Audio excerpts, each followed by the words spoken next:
Hello, people of Earth, it's your pal, the Orbital Outcast, Rad Gnarly, coming your way with another low-key broadcast. And today, you can see I'm already futzing about in the roster. Today we are presenting a television show and a pay-per-view as head of Strong Style Wrestling. We play a little Wrestling Empire. But before I get to that, I'd like to say hello to everybody in chat or checking us out on VOD. No matter who, what, where, when, why, or how you happen to be in this great big old world of ours, we are happy to have you with us. And we hope today finds you well. Cozy mode edition of the stream this afternoon. Love that I get to introduce that with this piano music underneath. Not exactly intending it to be somber, but certainly a bit melancholy. All right, we are in Antarctica in front of 38, almost 3,900 people already. It is a charity event, so we are making $0.00 on this one. That implores me to use, I don't want to say as little talent as possible, but certainly singles matches in lieu of tag. We do have a 4-way main event planned for this television show. And then while that's happening, some of the rest of the pay-per-view card will be filled out. Hang on one second here. I just want to double check. Yeah, my monitor is incredibly loud lately. That is wild. There we go. It used to be 1-to-1, like how I heard background audio and the game I was playing in my headphones and then talking over top was like pretty well 1-to-1 how it played out on stream and in VODs, and it still should be technically because nothing else changed. I just need to like adjust my volume on my monitor here. Okay, there we go. I mean by monitor I mean my audio monitor. I'm staring at this bearing or little box here. The Euphoria. Okay, I already have. Here, let me put up the match list. So, I wish I could spoiler tag in Notepad. That would be ridiculous. What if I could somehow affect the font? Yeah, if you had basic powers, and maybe I just need to upgrade which word processor I'm doing these match lists in, but if I could black this out momentarily.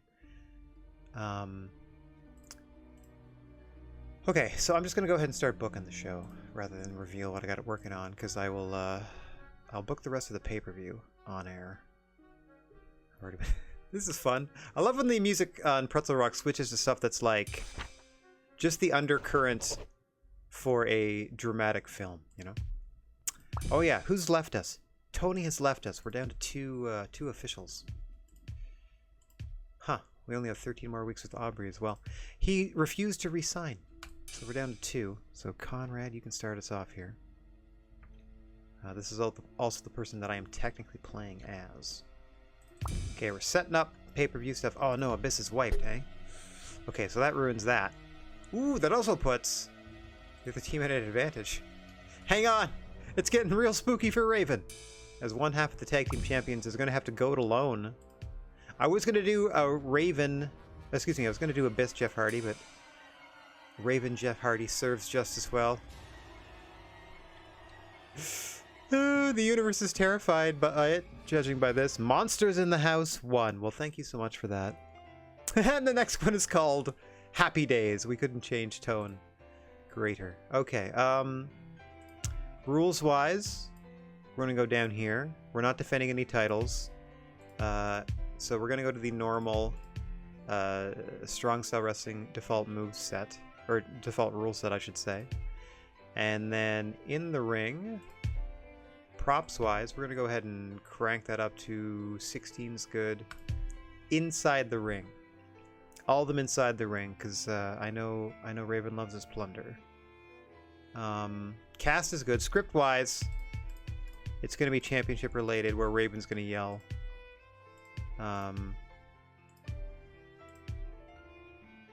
Jeff Hardy warns Raven to kiss their title goodbye. I don't necessarily know if that's a good guy, bad guy thing. I wish there was some indicator on the script page here, like a happy face or a sad or a mean face, or something like that. Gloats about winning.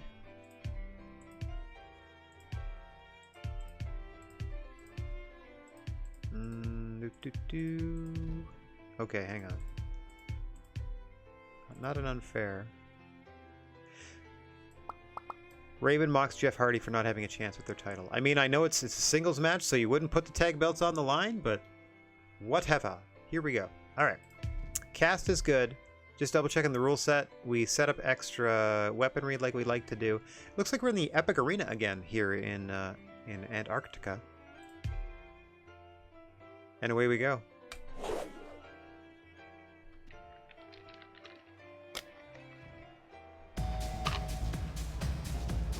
With Abyss, it says, Abyss not cleared for activity tonight, but showing his loyalty to Tag Team Championship partner Raven and the Flock by accompanying him down to ringside. He is already wiped out, though.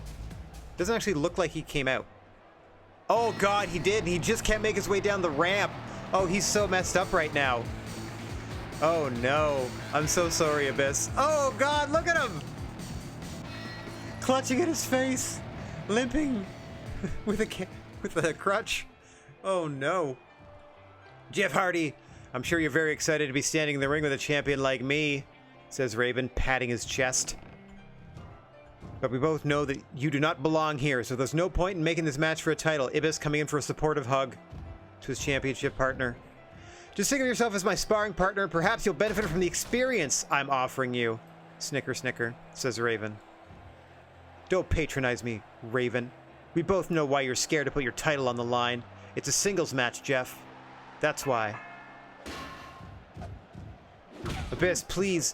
I think he needs assistance getting out of the ring as I start to operate the drone cam. I wish there was a way I could change the height of this thing.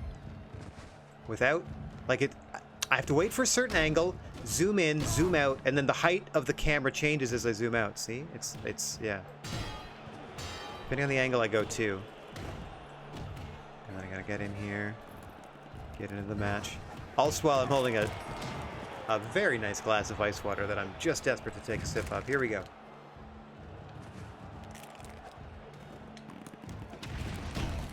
I can't imagine Abyss is gonna be happy.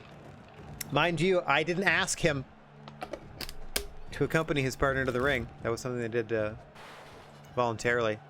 As what seems like music from the soundtrack of Metroid. It says Turkey. It is cool. I like this background music. Fun ambiance during a Raven Jeff Hardy match. Tons of weaponry in the ring as always. Standard strong style wrestling rules apply. This is in a strange parallel universe where a version of ECW continued on. Even though technically we're about to join the calendar year of, I believe, 2001. So they would have been alive. Well, I mean, in this alternate universe, these are the promotions that exist instead. And this seems like the closest spiritual successor to your ECW, at least in terms of style and branding with like their logo and stuff like that. And default roster as well. Mind you, it includes a lot of characters that wouldn't have been wrestling yet in 2000, which is pretty fun because it also gives you the next generation. Wham! Oh, what a DDT! Jeff Hardy giving Raven a taste of his own medicine. Try to drag him into the center of the ring. Oh, thought he was going for a cover. Looking to inflict more punishment with that loaded crowd sign. We assume there's a stop sign in there or something. One count only on that roll-up. Beautifully done by Jeff Hardy as well. Up into the head scissor takeover directly into the arm bar by Jeff Hardy. Grounding Raven. No submissions in strong style wrestling unless it's a specialty match. You can only win by pinfall, so if you get a limb broken during a match, you gotta keep fighting. Oh, as these two slugging it out. What's going on with... I don't even think... Yeah, Matt Hardy's not even doing anything, because Abyss doesn't have the energy to bother interfering. Like, even moving, really.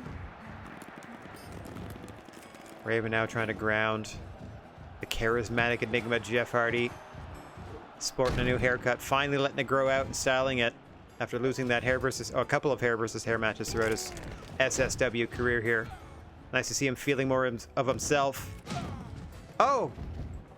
And the referee's haste to get Matt Hardy out of the ring. He interrupted the half crab attempts down here on the bayou. Aubrey Edwards and Holly Holm calling this one. Interesting perspectives, I am sure.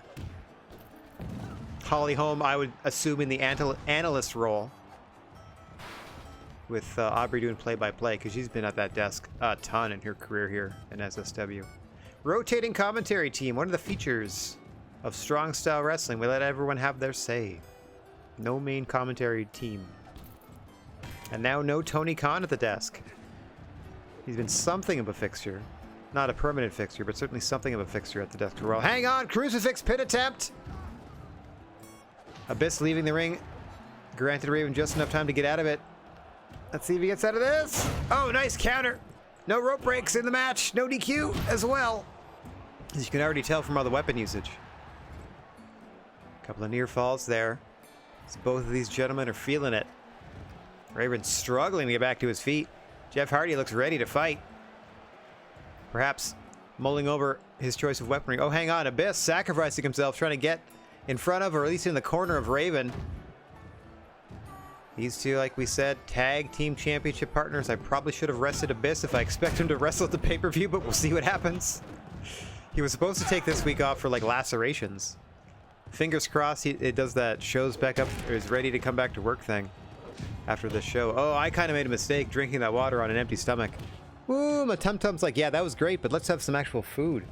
Food would be marvelous. So after this match, if you'll excuse me, there'll be a delay in my reporting the findings and whatnot, my reading the headlines that we get shown as I go grab a protein bar right quick. Hang on. Oh, Raven again trying to muscle him down into a pin position via shoulder lock.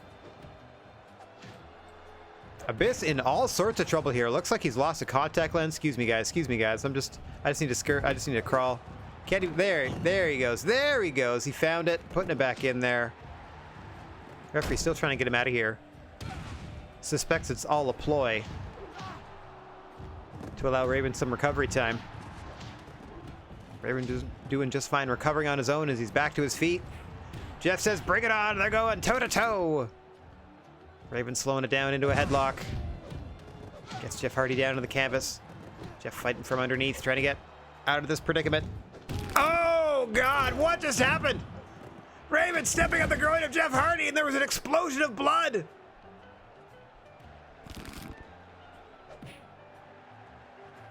F's in chat for the testicles of Jeffrey Hardy.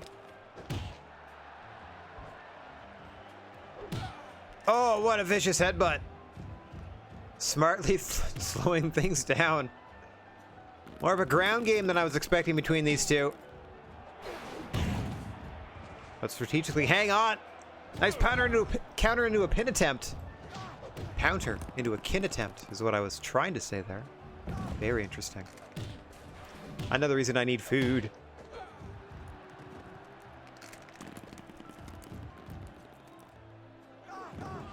Up and over goes Jeff. Oh, God. Flipped over the top rope to the floor. This could be Raven's opportunity to get the momentum back in this one and finish Jeff Hardy off in front of the title opportunity rematch between the Hardy Boys and the Flock coming up at the pay-per-view. I mean, if the competitors survive until then, good gravy. And this is just your opening contest. You can see Raven still bleeding profusely from the forehead. Oh, God! And our cameras just caught sight of Abyss having enough within him to pile drive Matt Hardy, and in the ring, Raven with the pin on Jeff. What a statement by the tag team champions to end this one. Oh, good Lord, Jeff Hardy got hurt. Injured his groin in that match and will be out of action for the next 2 weeks. Oh no, we ruined the pay-per-view anyway. I mean, we adjusted the pay-per-view. Card is subject to change. All right, so the Hardys now can't get their rematch. Oh, cool. Cool. Raven's profile has risen after taking part in such a compelling match. That's fantastic. I love that. Because it got more fans into the arena, and it was a 5-star, or very close to a 5-star, I believe, to open us off. And Matt's a little disappointed that Jeff lost. That's okay, as he was getting pile driven. Okay, so I am currently booking the pay-per-view. I need to take off Hardy Boys versus the Flock for the tag belts, because we are absolutely putting the tag belts on the line. Now, here's what's going to happen. Here's what's going to happen. If the flock are able to defend their tag belts, like if Abyss is healthy enough, because he was supposed to get the week off. Mind you, it didn't say that it got any worse than it already is for him. What we're going to do is we're going to have the flock put the belts on the line against a babyface tag team to be determined, though looking at my... Though looking at my roster, I only have a couple options. I could do a makeshift team. That might be fun. All belts on the line at the pay-per-view. Just gotta happen. And what I can do is have Matt Hardy, since he'll still be healthy technically, run in on that match, because he'll definitely have beef with the flock for hurting his brother. Okay, so that's a little note I'm making. Matt, run in. Keep running, Matt, running, Matt, running. Now this is more my jam. Cooking Up Some Swing by Jonathan Boyle. Hot diggity dang. It's the kind of vibe I need for my afternoon wrestling planning. Okay, so Jeff Hardy versus Raven went Raven's way. I was about to credit Jeff with that win. Lies! Okay. You tell yourself lies. I do have noted that in Antarctica, they like promos, so there will be a promo before every single match here. So, our next scheduled contest in the heel corner, Reverend Devon, been on a bit of a tear as a singles competitor. We're going to put him against Kenny Omega, who we just re-signed to a fantastic deal. Let's take a look at it here. We gave him health insurance and $6,000 a week for 6 months, so as long as he can stay healthy. I mean, even if he doesn't stay healthy. I feel like health insurance costs us money, but might even get them back from injury faster. Or maybe like, I don't know. Makes it more difficult for them to get injured in the first place. It is insurance after all.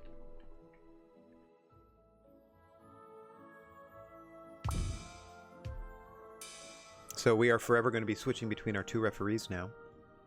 Let me go to props. See, these two I don't really picture as overly weapony fighters, so I'm gonna leave like, you know what I mean, like weapons-based fighters. So I'm just gonna leave the number of weapons and such to the default. We're gonna go ahead and do. I wish I could save a custom rule set, like that. I just wanted to say as that, or sorry, that by default, and then I can put titles on the line and do things as I need to, as the situation demands it. I'm sorry, we suddenly seem to be in a Steven Spielberg family adventure film. I'm not complaining. It's just fun. Okay,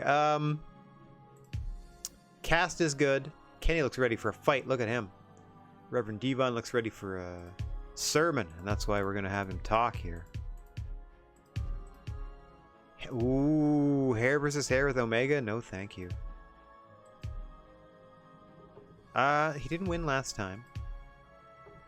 They're gonna go pair strengths and weaknesses. Didn't interfere, didn't intrude. I mean, Reverend Devon, I believe, was already going to be a bad guy, or should be a bad guy.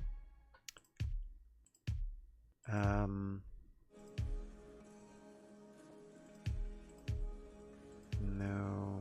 Strict rules. Not a cage match. Not an empty arena. Let's go back here. We'll just have him simply insult the crowd. I know it's... Well, I'm actually going to skip the dialogue because we've heard it so many times, because there's only one version of each promo. Not a complaint again, just a statement. Insulting the crowd? Easy peasy. Okay, so rule set, we're good. Kenny Omega, Reverend Devon. Devon's been on a bit of a tear. Kenny Omega, we've just re-signed. Long term. Super excited about that.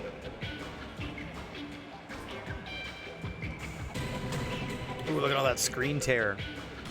Fortunately, I don't think I could turn on VSync unless someone can mod that in. That would be great. And Reverend Devon coming through the curtain. Oh, Kenny Omega just tossed his microphone at him.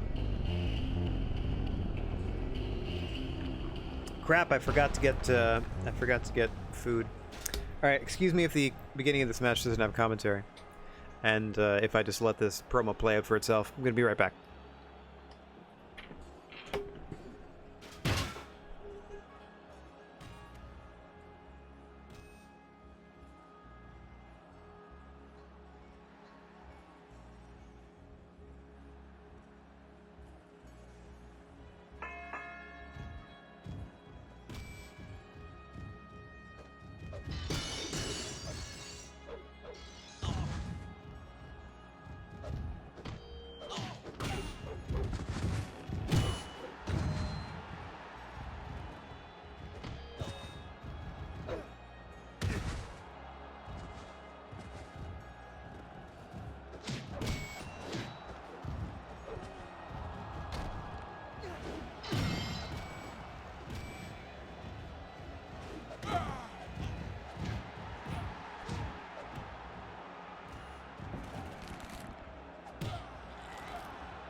All right, starting off hot and heavy with this one. Pardon me, I missed that. Break your rope. Ad coming up. And this match continues in pitcher and pitcher. Be back soon.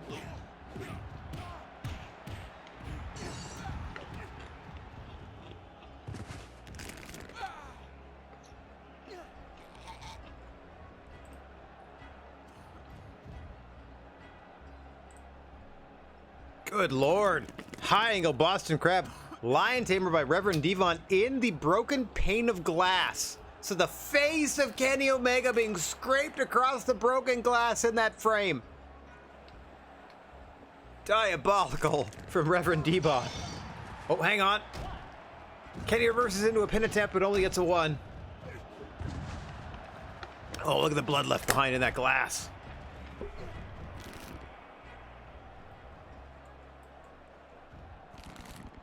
Deep on into the headlock. I'm going to try to commentate, ride the drone cam, and if you can hear the crinkling of the wrapper, eat this protein bar.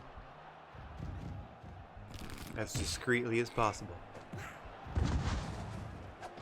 Oh, Devon feeling it. Got that adrenaline going. Nice gut wrench. Stomping away the back of Kenny Omega. Kenny in trouble here. It's been all Devon. Oh, look at that. Signature crucifix stretch of Devon. Repent, he says, into the ear of Kenny Omega as he applies it. Back to the pane of glass. Starting to cut up Devon himself. Oh! Rolled into it by Omega. Smartly. Devon rolls away into a defensive position. Gets side control.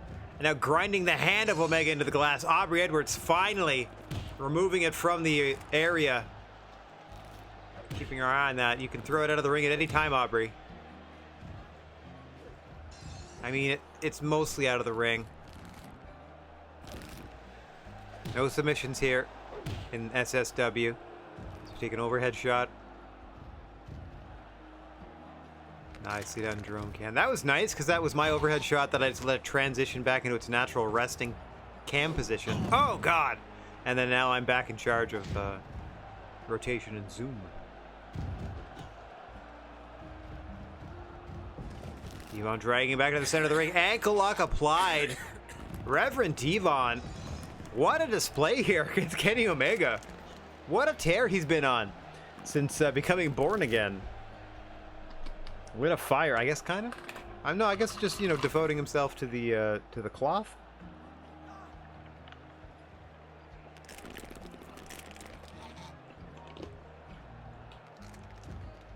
Again, that's just going to wear Kenny Omega down. You see from those health bars, he is worn.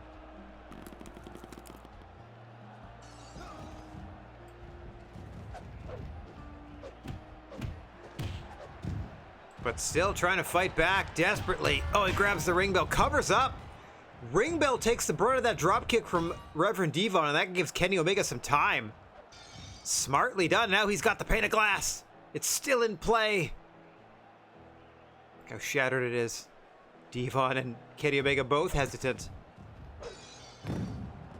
Oh, Devon able to avoid the glass. Oh, this is a follow-up attack. Flipped across the ring by Omega. Sting and, hang on, #1 contender to the World Championship, Sting, and Women's World Champion, Awesome Kong, your commentary squad for this one.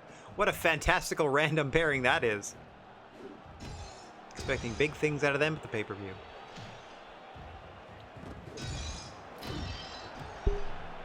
Two huge baby faces in the company.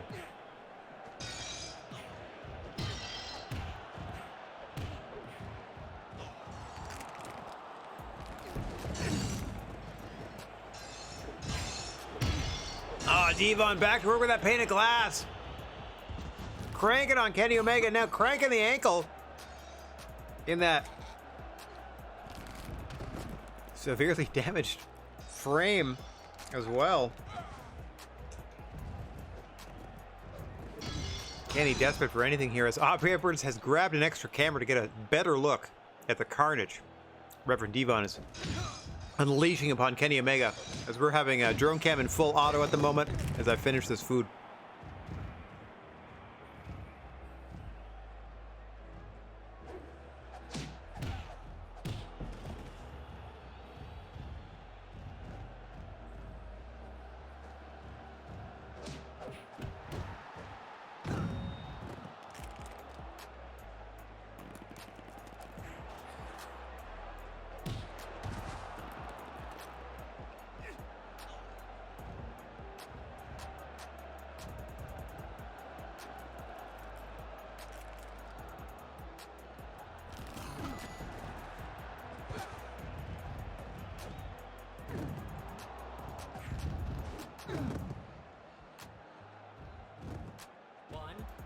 Devon into the cover! Omega out at 2. Second attempt here, and got him! Kenny Omega falls to Reverend Devon. In a mesmerizing match. Got a bunch more people into the building. Reverend Devon's profile has risen after taking part in such a compelling match. Good for him. Kenny Omega has suffered. Yeah, but he's, you know, we just re-signed him for 6 more months. Okay, so just based on that in and of itself, we are absolutely doing a rematch. Let me see here.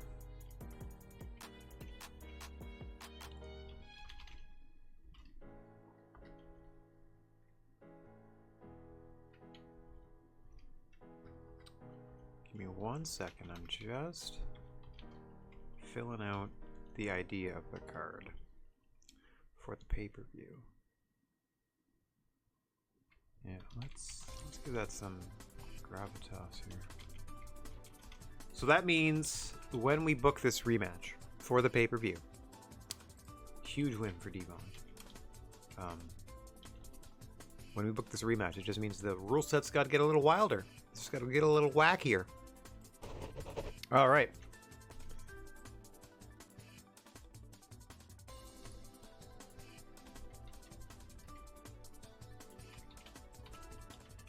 Okay, coming up. Some action in the women's division. Okay. It's Conrad's turn to wrestle or to referee. And I'm looking at or looking for. Okay. Kylie and Mickey. Kylie, Mickey. With a script. I think Mickey James is bad. We'll find out. Let's just do that. Mickey James and Kylie Barrier.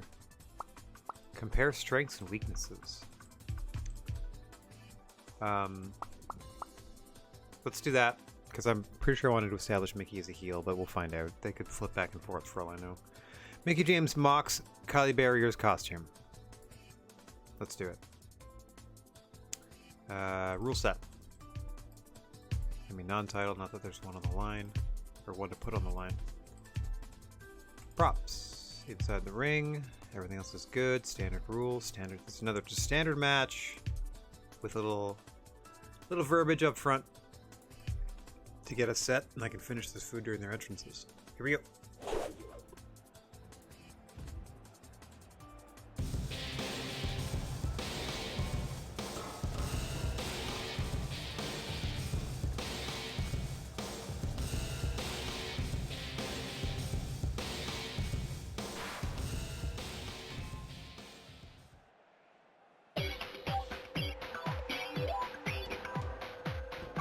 Remember those little poofs that happened when she came out for her entrance? With this funky, fresh theme song. Alright, what you got to say? Mickey? Hey, what are you wearing? Comic book convention reject. Da da da da. Whoops. Resume. Da da da da.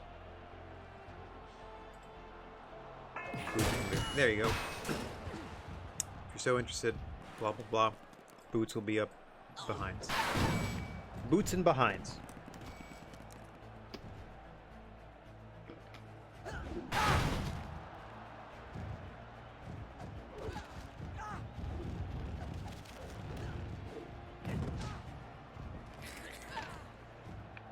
that a roll of toilet paper? Put that in the ring. Looks like something got fanned through. Oh, nice extension on that German suplex by Mickey. 1 count on Kylie Barrier. Too preoccupied with the cigarette and microphone she was holding.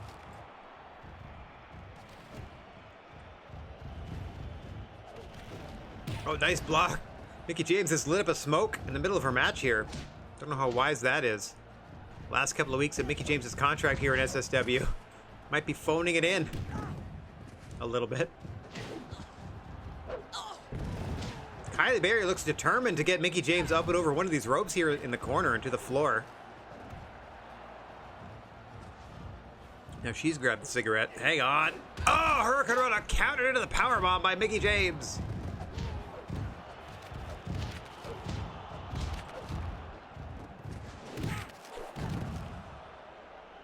Both ladies caught in a clothesline. Simultaneously. Nice hip toss by Barrier. Raining down blows now on Mickey James.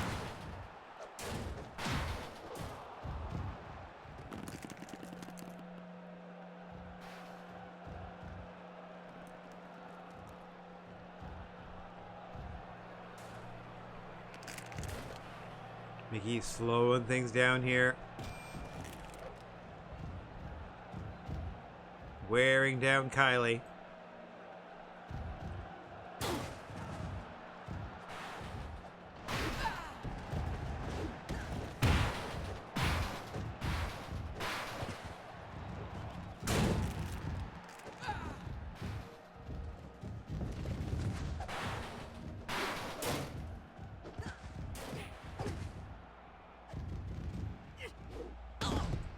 Big body slam by Barrier.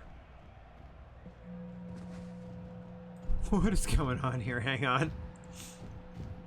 Sorry, guys. The lunch gong seems to have dinged. 1 second. There we go. We seem to have veered into a more ethereal section of Pretzel Rocks. Oh no! Barbed wire baseball bat to the face of Kylie Barrier. No hesitation shown there by Mickey James. As Reverend Devon and Aubrey Edwards, Devon, fresh off that win in the previous segment, didn't even shower, just hops on over to the commentary desk with poor Aubrey Edwards, who has to smell that now. Mind you, she was in the other match too. Just sweating up the chairs over there at the commentation station. Oh, I believe Mickey James intended for Kylie to catch that, not bounce it off her, but Kylie grabs that steel chair. She's gonna give Mickey James something to catch. A whooping. Crucifix bomb. Mickey James somehow rolls through and maintains her offensive advantage. Kylie looking for a quick pin. Just a 1 count. Says the barbed wire bat toting referee Conrad Thompson. Nice roll up by Mickey James in response. 1, 2. Kylie at it 2. She's got that bat and a microphone. Mickey James mocking her by also holding a camera. Conrad Thompson pleading with Kylie Barrier not to use the barbed wire bat any further. It is a no disqualification match, as are most contests here in the SSW, so anything goes. Hang on, I'm gonna get out of space here a little bit. Mickey James into the pin. Another 2 count. As we're now listening to a jazzy little number.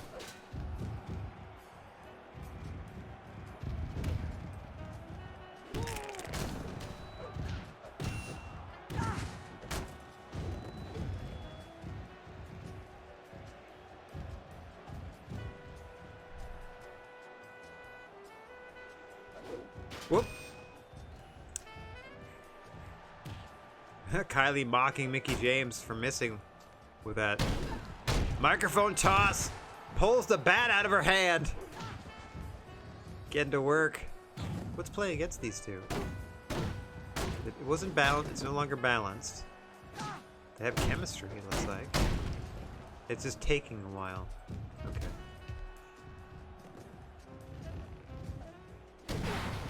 Let's roll forward.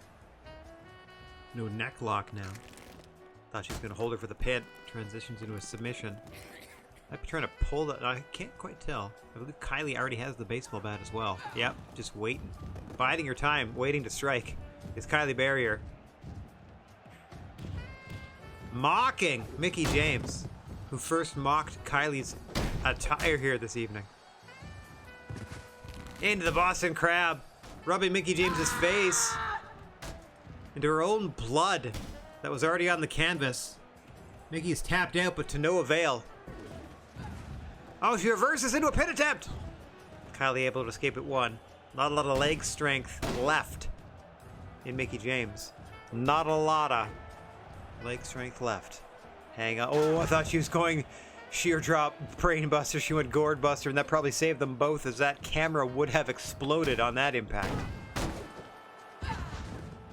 Mickie James misses a double stomp. Referee in there to check things out. Converted another double stomp into a, what is she doing now? Kylie Barrier, I thought, was going to attempt a chair shot off the top. Just mocking Mickie James at the commentation station. Now stealing the chair of Reverend Devon. But only for a second. Only enough to disrupt him. Having nothing to do with the matchup. Very interesting.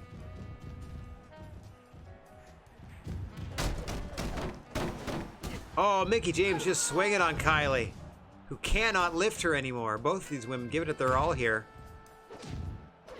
In a match that it seems the crowd has taken as an opportunity to go get snacks or maybe hit the bathroom or something.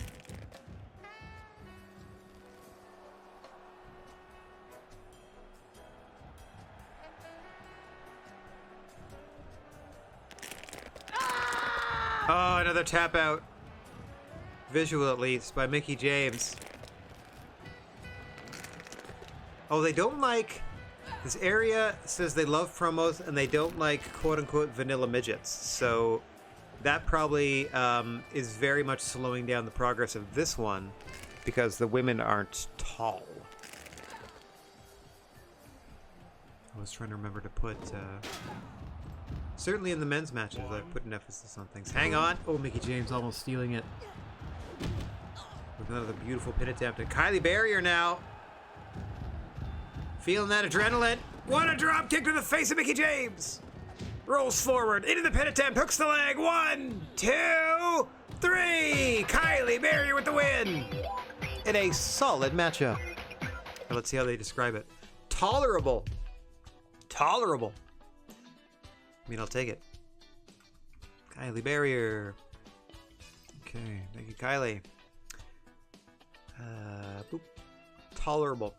Profile has improved considerably by winning in a major event. Congratulations, Kylie. And then Mickie James will have fallen. Nope. Encounter established her as a heel who is despised by the fans. Okay. Oh, Sting, please. Please, no. I think the great Sasuke and I would make a good team, so why don't we make it a regular thing? No, dude, you're about to become world champ. No, thank you. Neither of us have anything better going on, so we were just trying to create our own luck. You're literally the #1 contender to the world champion. I literally ran that angle on the last show. Is that gonna diminish your attitude now, Sting? Silly Billy? Alright, so you want big boys, do you? Saving Roman. Saving Roman for later. How about the biggest boy we have? A little more Kali action for you. Sabu Kali. How's that grab you? Okay, so rules-wise, obviously, standard SWA fair. You know what? I'm going to go hardcore because it's a Sabu match, which also means weapons are going up to 24. They're going to be all over the place. Furniture is going up to 12. Let's go 12. I don't want to get too cluttered outside the ring. Standard selection, sure, let's do that. Just all announce desks. Random weaponry, that's fine. Random layout, that's fine. 24 weapons inside and out of the ring. Hardcore rules, so that's falls count anywhere, but it's only pinfall. We have these two. And then Great Khali, who is our bad guy, is going to do he's going to relish being in a hardcore match. See if I can get there. Great Khali relishes a match with hardcore rules. I don't know why he would be relishing that over Sabu. But I also don't know if that's a heel or a babyface promo. I assume it's a heel one. Relishing something seems to be like rubbing it in, or I don't know. Well, that's cool. No barriers would be insane. You can just walk into the crowd. Anyway, I like the old school railings. Everything else is set. Cast is good. Rule set's good. Script is set. Let's get on down. Great Khali, Sabu. Here on SSW television. Oh wow, they weren't kidding. I see Rob Van Dam accompanying Sabu. Partners in the High Flyers tag team, Rob Van Dam, a former SSW world champion, briefly held the title, now in possession of Cody Rhodes. Sabu seems to be lying in wait for his opponent here. We're going to see momentarily. The Great Khali, microphone in hand. Khali's got something to say, everybody.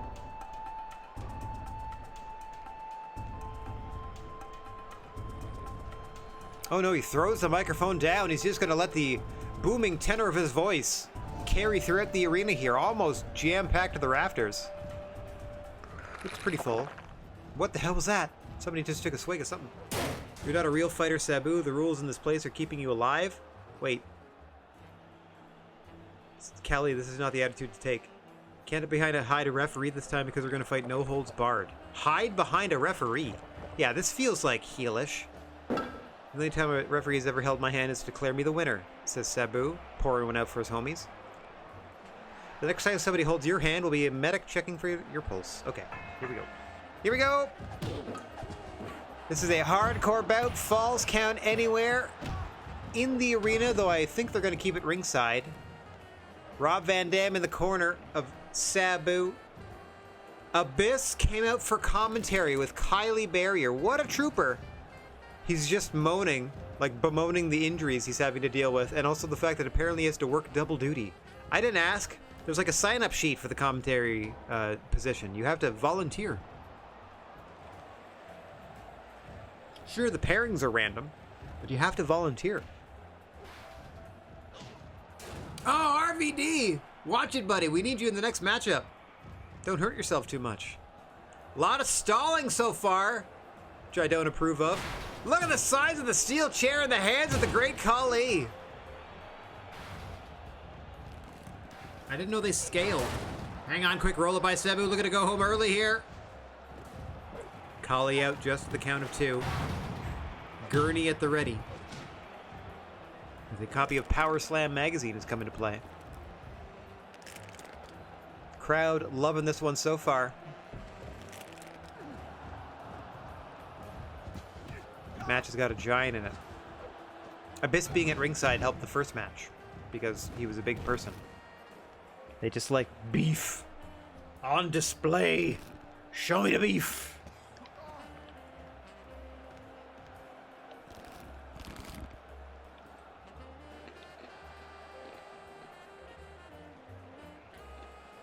Sabu now showing that hidden submission style.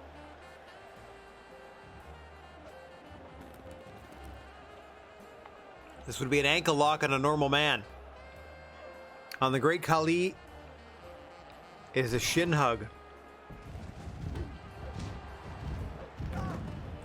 RVD getting involved. Aubrey shooing him out of the ring immediately.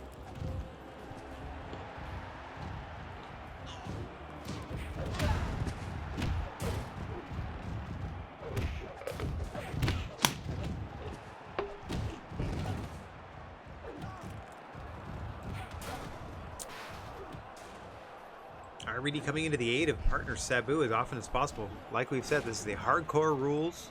No holds barred, falls count anywhere affair. Abyss might be here scouting potential opponents for the tag team matchup At the pay-per-view. Hang on. Good lord. Kali in a lot of trouble outside the ring here. Camel clutch by Sabu. Let me just pencil in high flyers versus the Flock. Hey, Tex Ernie, what's going on? Sabu is indeed smashing out there. It's a one-on-one contest. As the music has once again sent us to space. This is called Fish's Waltz. I'm gonna go ahead and... In the spirit of the 70s is this one. Let's go with that. At least that's the name of the album it's from. Kali preoccupied with Rob Van Dam on the floor. German suplex into the commentation station. There you see one half of the tag team champions Abyss clutching at his face. He is severely injured. Shouldn't be working tonight. Oh God! Sabu off the top. Kick to the side of the head of Kali. His face bounced off the commentation station as he went through that desk. That was a lot to get in. I'm trying to hold in a burp the whole time. 1 second. There we go. Got rid of it. Ooh. Kylie Barrier was also in action earlier today. Abyss came out as manager in a singles contest with Raven. Now out here during this contest, RVD and Sabu, regular tag team known as the High Flyers. Meanwhile, okay, I'm going to rewrite a little something here. I mean, I'll wait till after the match is over. Ooh, I got a perfect substitute. Meanwhile, Abyss and Raven, the Flock, your tag team champions, seem to have gotten up the ire up of Abyss despite his poor condition. He was actually like injured and unavailable to wrestle for the show. But for whatever reason, he was in the commentators pool, so he was at the desk calling this matchup, and he was at the side of Raven in a managerial role during Raven's singles contest. I mean, I did not obligate him to do that as the booker of SSW, but you know, the game sort of demands it. Oh, and just what is he even doing? Sitting on the feet of the great Kali to provide extra pressure. Oh gosh, just got bowled over. As Kali is flipped back into the ring, referee Aubrey Edwards had to recover from that one as well.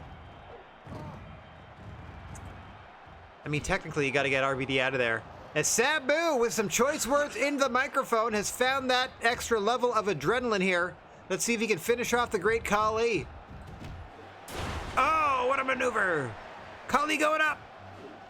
Oh, front flip leg drop. Standing moonsault into the casual cover. Kali is down. Kali is out. Sabu wins.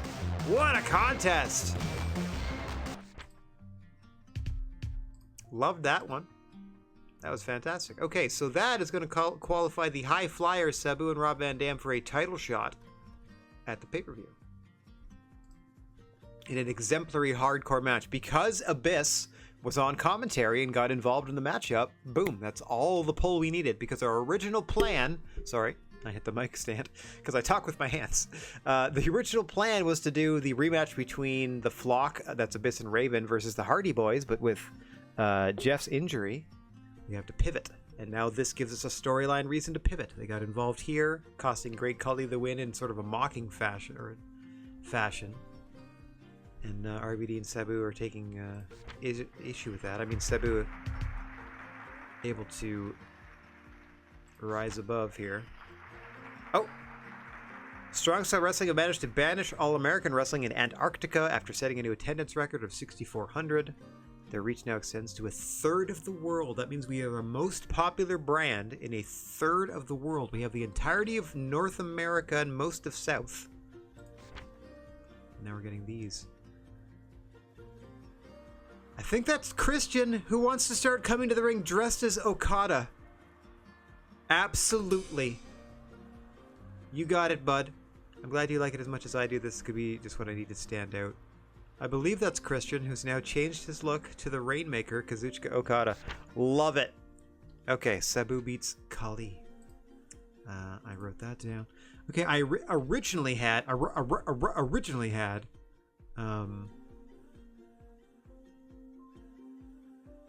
I wonder if I can do... Oh, I can do a mixed tag, can't I? Let's try that. That's gonna be wild. Okay, mixed tag. Versus... That's gonna be funny. I mean, by funny, I mean that's going to be interesting on the pay-per-view. This is a charity show, by the way, so we're not expecting to make any money on this. I got to find a new opponent for... Okay. Oh, perfect. On this side of things, I was going to put Bray Wyatt. Absolutely. And then on this side of things, I need a babyface to face Bray Wyatt. I don't want it to be Danielson. We've done Danielson. I believe we've done Daniels against him.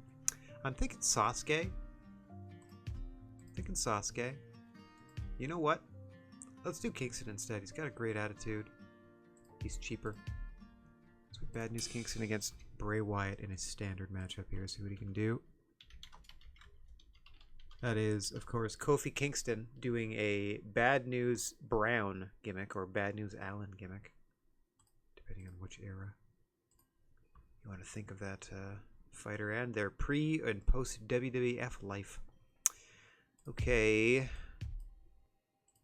Non-title, because there's no title. I'll offer weapons inside the ring. Just a standard match. Nothing fancy. We're just trying to... I'm hoping like Bray's size can play into this too, because they don't like quote-unquote vanilla midgets. So I think that's a certain like weight or height or something like that they're not too fond of, which kind of gives me pause. Well, no, Kingston's not that huge. Mind you, neither is anyone else that could potentially fill that spot, so we're going to leave it alone, and we're going to have Bray Wyatt cut a promo. You know what? I think I'm fine with that. Let me take a look. Yeah, I think I'm fine with that. We'll find a way to replace them. This is now a loser leaves town match. Bray Wyatt, Bad News Kingston. We can either replace the heel in Bray Wyatt going into the pay-per-view and then debut somebody new, which would be fun. Or we part ways with Bad News Kingston and get a new babyface, which could also be fun. So I'm fine with either of those. Let's do it. A random loser leaves town match. Semi-main event. Loser leaves. I'm putting in my match notes here. Bad News Kingston versus Bray Wyatt is now a loser leaves. Just cause.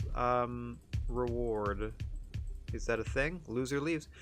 Yep. First person to pin their opponent will win. There are no disqualifications. All falls only count inside the ring. It is a loser leaves the promotion matchup. Let's go ahead. Wait a minute. 13 weeks. And what's Kingston's at? 26 weeks? Hang on. Hang on. We got a 6-month contract on the line. Can I put anybody that's like way lower? Way lower? Ooh, Daniels. Sorry, buddy. Christopher Daniels. 5 weeks. I might change this one too to see who are... Oh, there we go. Okay, so we've changed this to this. Everything else is still the same. Yeah, I'm happy with that because that's like a less of a hit to our bottom line, basically. No matter what happens. And quite honestly, we don't really need to replace them because we have too many people on the roster, it tells us. So I could, like, their contracts are up fairly soon. I could just conceivably not re-sign whoever wins anyway, and then this is just the thing to have the loser, you know, leave. just to pop something on the show where they love promos. So we're putting a promo up front where whomever loses this one is gone. William Regal, Christopher Daniels, loser leaves SSW. Your semi-main event. As our main event is going to be a 4-way elimination women's match for the #1 contendership to Awesome Kong's title at the pay-per-view. She will be the guest referee for that one, so she'll be the quote-unquote monster, or a monster on display. We'll see what happens. Sabu and Jeff Hardy. Interesting pairing at the commentation station as well. Jeff imparting some wisdom, perhaps, to Sabu's future opponents, the Flock. Also impressive of Sabu to stick around to do commentary after his match just ended. Impressive is one word for it. Very interesting. This promotion isn't big enough for the two of us. What do you got, William Regal? This rivalry has gone way beyond wanting to see you lose a match, Christopher Daniels. I won't be happy until you're gone for good. So why don't we put our careers on the line in this match? And Daniels is like, sure. Strong Style Wrestling obviously isn't big enough for both of us, William Regal, so allow me to show you out. Here we go. Oh, God, the camera! Exploding the face of both men! I love it. We will part ways with the loser of this matchup. We will allow the winner's contract to expire in a few weeks. It's win-win for our bottom line. Probably have to pay them out the end of their contract, which is another reason I opted to, you know, go with some cheaper people. Because if we have to pay out the rest of their contract when they leave, you know, trying to minimize the impact. A loser leaves the company match on a charity show as well. We're not making a dime tonight. And somebody's gonna lose their job. But it's all for charity. Wow. Way to make the audience have mixed feelings about donating. Yeah, support this charity and watch someone lose their gainful employment before your very eyes. What is this game called life? Camel clutch now by Christopher Daniels. Job on the line, 30 years plus. In and around wrestling for both men. Oh, God. I mean, not in the year 2000. By then they were sprightly and only probably like a decade each into the industry.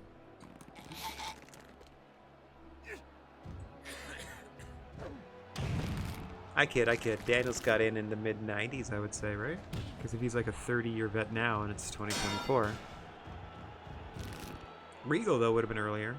That's for sure. Loser goes home and does not come back. Winner, they don't know this. Winner probably just sits at home for the rest of their contract, and then that's the way that I can reduce the roster a little bit. Cut down on our bottom line. Mind you, there's they're pretty cheap contracts that I could have just like used them on the show instead of giving way to the more higher end talent. But the more higher end talent earns their paycheck. They are stars for a reason. We are the biggest brand in the world for a reason.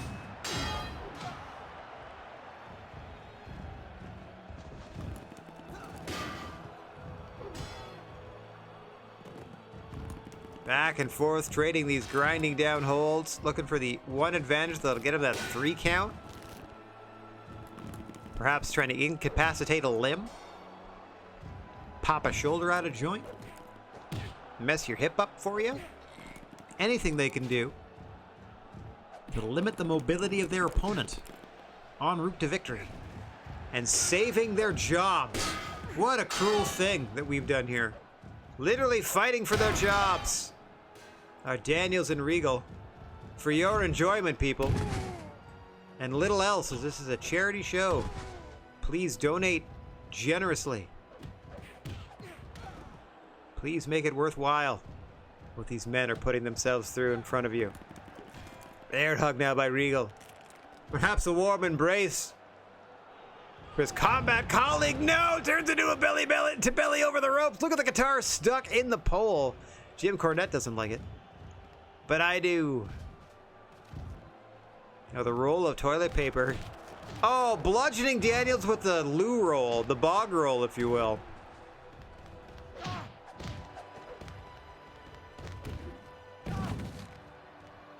Just peppering him with toilet paper shots. TP blasts to Daniels. TP blasts. You idiot. Okay. Half crab. Applied by Daniels. Regal's trying to pull himself to the ring apron. That's not going to break the hold or anything like that, but perhaps for some purchase to find some leverage out of the hold.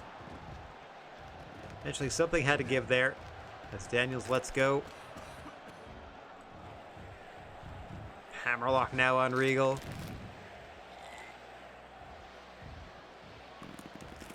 Daniels slowing the pace down. Look at the scars on the back of Daniels from this one already.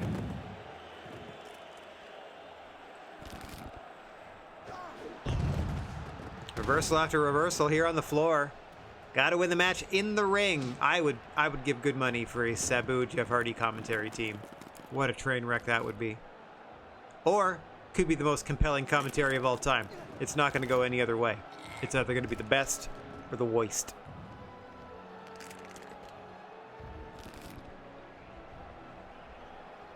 Hollywood nostalgia. Hang on. Uh-oh. Oh, phew. Sometimes Pretzel Rocks freezes. Oh, gosh. Conrad getting in the mix here. Getting in the way. Go home early, says the crowd. Bumping into the commentation station. Sabu can't take too kindly to that now. Pinned into the corner. Tucked real close into that desk is Sabu. May have cut him in half at the torso. Oh, now it's Daniel's turn with that roll of toilet paper. Could have taken too kindly to those shots earlier. Trying to get a measure of revenge. Oh, God, he's flipped out of the ring. Clutching at his face is Daniels. Seemed to have been caught in a perpetual somersault there for a bit. Now clutching at his knee. Oh! Knee drop to the rib cage of Daniels by Regal off the apron. Is there anything that does not hurt on the body of Christopher Daniels right now? Instinctively trying to counter into a pin, but he's on the floor. Stunner by Regal. I love how that guitar is stuck in the post. That's my favorite part of this matchup.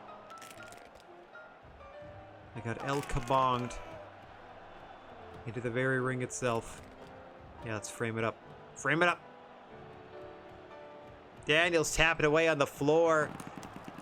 Not going to do him any good in an SWA or an SSW ring or at SSW ringside. No submissions by default in the majority of the SSW matches. Daniels able to retreat to the ring. Get a bit of a breather here, and he needs it. Regal is out. Finally beginning to stir is Regal. Both of these men are giving it their all, and why wouldn't they? It's a loser leaves town match out of nowhere. Hang on, speaking of out of nowhere, oh, I thought Daniels was going to dive. As Regal is starting to crawl back toward the ring. Just crawl back. Daniels actually encouraging him to get back into the ring. To finish this fight once and for all. Oh, what a ruse by Regal. That crafty old villain. I mean, both men severely worn down in this contest. Jockeying for position. Front face lock now by Regal. Countered! Up and over goes Regal onto the concrete. Courtesy of Daniels. Just brawling on the floor around the ring now. To the delight of the crowd. Small package attempt. Immediately broken up. Pinfall must occur inside the ring. Butterfly suplex. You heard the thud of Daniels' body bouncing off those thin mats. You can see right next to them the concrete floor below. Not a lot of padding. On that butterfly suplex as Daniels rolls back to the quote-unquote safety, the relative safety of the ring. Regal looking to join him. And here we go, the 8.5 minute mark. We are back in the ring and looking to resolve this fight. Crucifix, center of the ring. 1, 2, Regal out. Careers on the line. SSW careers on the line. You can always get hired elsewhere. Regal's actually a rehire. We had him before, and he came back. Just choking the life out of Daniels. Strategy here must be to render him unconscious and roll him over for the 3 count. Crank it away is Regal. Let's get a bird's eye of it. There we go.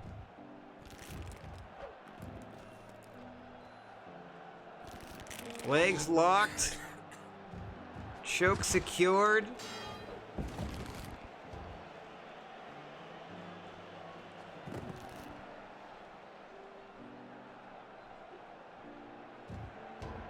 Daniels fading. No, a counter!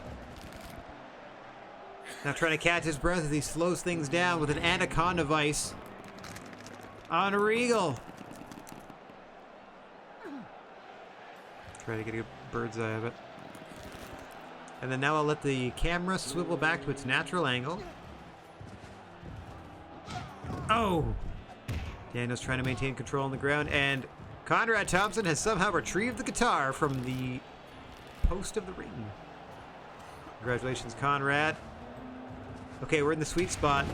The like 8 to 12 minute mark is usually when we can get a good 5-star out of people. Oh, German suplexes him to the floor. We start to linger and get into the 15-minute mark. The crowd can turn on a matchup here and the star rating start to dip. So I'm hoping for a resolution fairly soon. We already had one 3-star matchup. I want nothing but good things.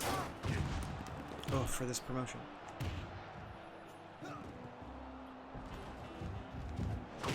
Action still on the floor. Whoop.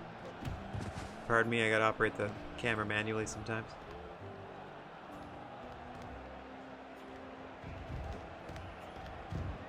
Both men back inside the ring now. Crowd loving it. Sensing that a conclusion to either tenure in SSW could be drawing near. Center of the ring. Oh, Conrad in the way of that spine buster. Move looked weird. I think Regal took the worst of it. May have been headbutted in the groin on the way over, to be perfectly frank.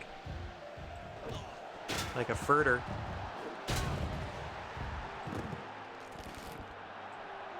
Back once again, Regal tapping, but that's not gonna win the match. That's not gonna cost him his SSW tenure.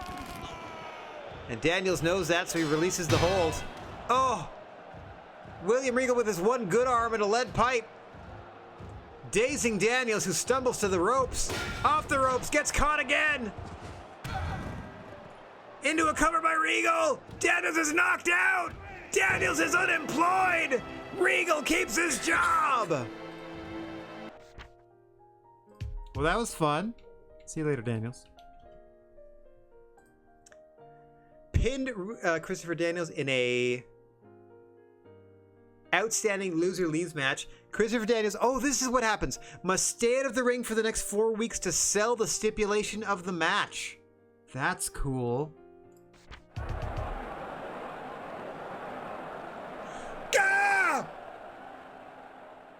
William Regal sustained an extremely serious injury in that match. Despite their best efforts, medics were not able to resuscitate the 42-year-old who has died as a result of his injuries.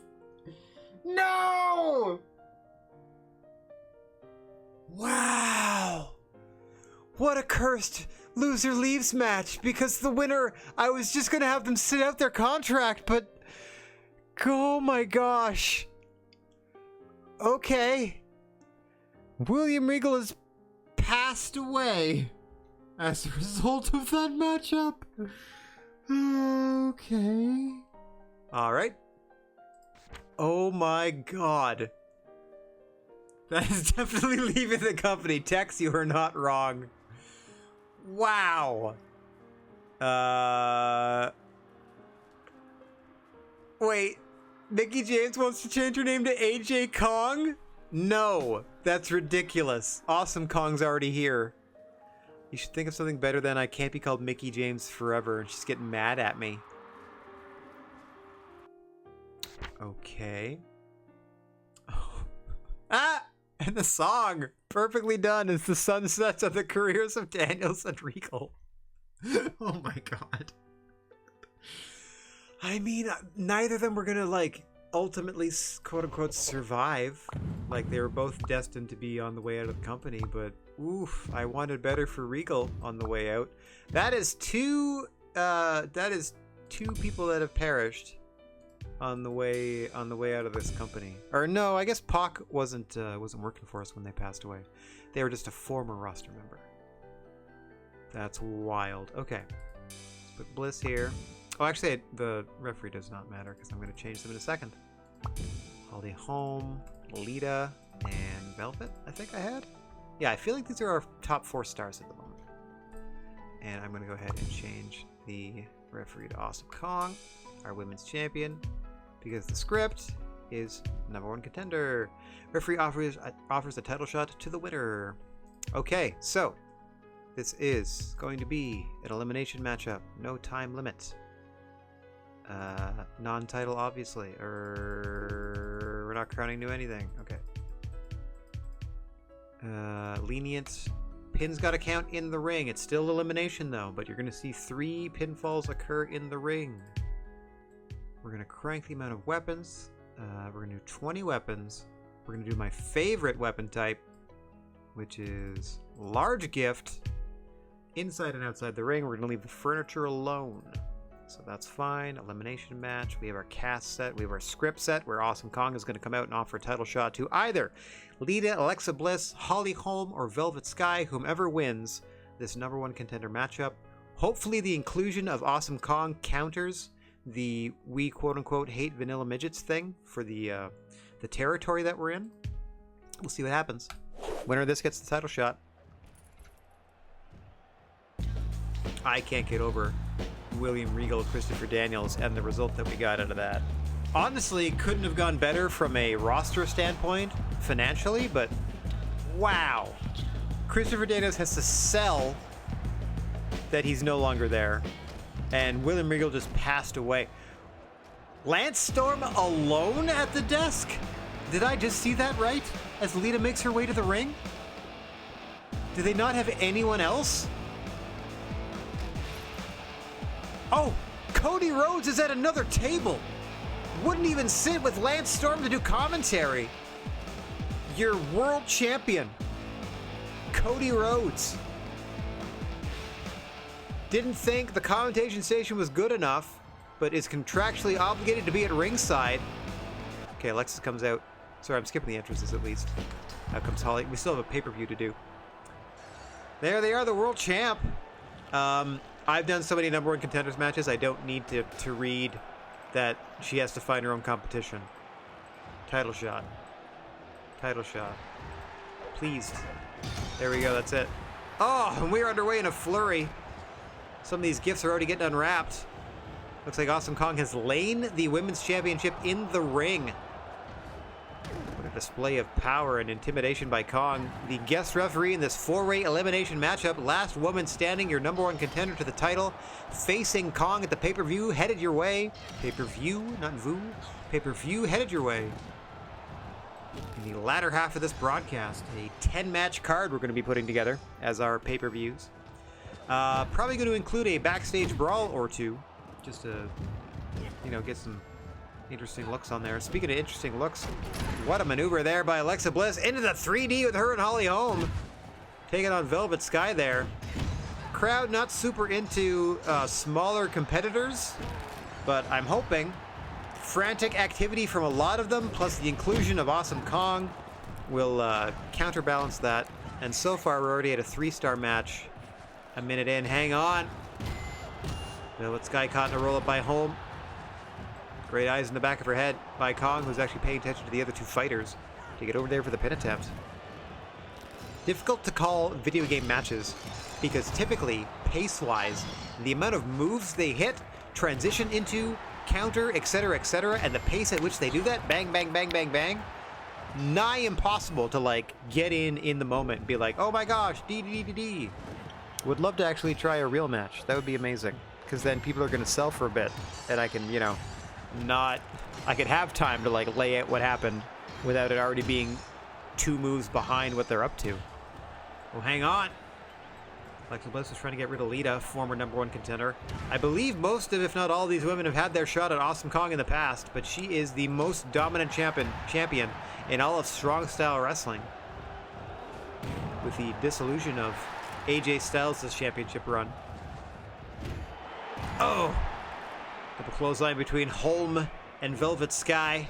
Meanwhile, Alexa Bliss and Lita paired off on the other side of the ring. Bliss into the cover, but Kong caught up in the other fighting, delaying her ability to count, resulting in just a 1 count. Now into the cat of mutilation goes Alexa Bliss, wearing down Lita. Meanwhile, Holly Holm has that picture of the Ultimate Warrior. Just gets bulldogged by Velvet Sky. Into a roll-up by Bliss. Where's our ref? Oh, Kong out of position for that pin attempt. Oh, as Velvet Sky gets clattered with that painting. Look at the back of Alexa Bliss after going near that broken glass. I don't know Oh, we keep allowing that pane of glass. What kind of gift is that? Oh, I didn't notice there was a table set up outside the ring, because there is no longer a table set up outside the ring. Alexa Bliss just rolled through it, but right back to her feet.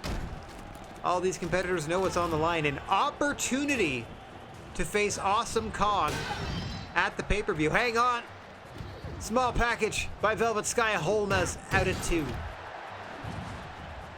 That is, Holly Holm is out at 2, not Holmes out at 2. Gotta feel that apostrophe.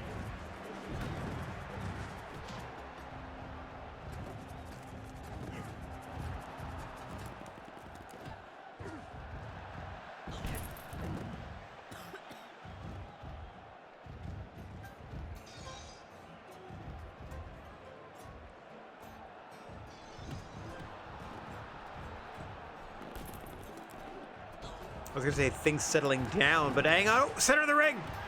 Sky catches her to roll up! As Holly Holm is preemptively posing with the belt.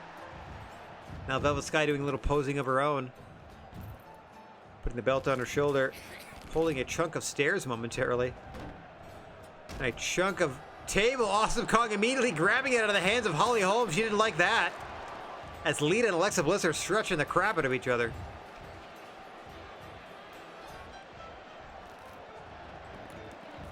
In this piano bar.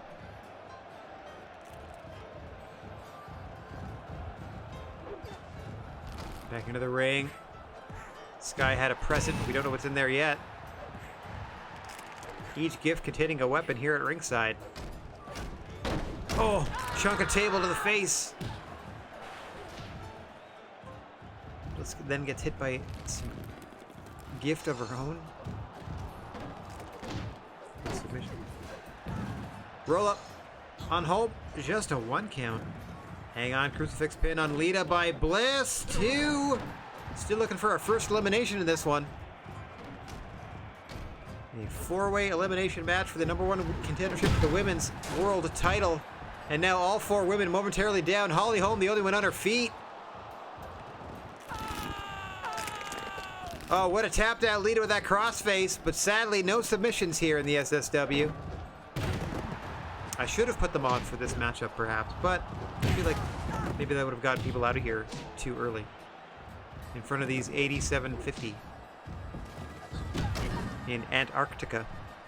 We found 10,000, close to 10,000 wrestling fans in Antarctica that were willing to travel to an outdoor stadium for a show that started in the afternoon and ended at night, it looks like.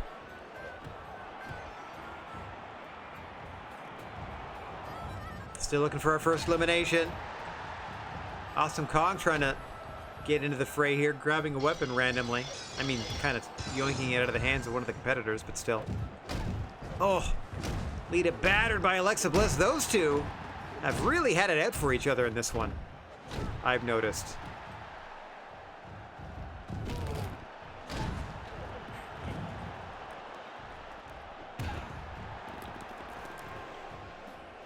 See what happens. Oh, look at that. Bliss now tapping out to no avail. As this match has got to continue until we see 3 pinfalls and pinfalls alone. Referee stoppage can't even help you. Oh, what a dropkick by Bliss. 1 leg for Lita, 1 leg for Velvet Sky. They both went flying. Got an ad starting. This match is going to continue in Picha Picha.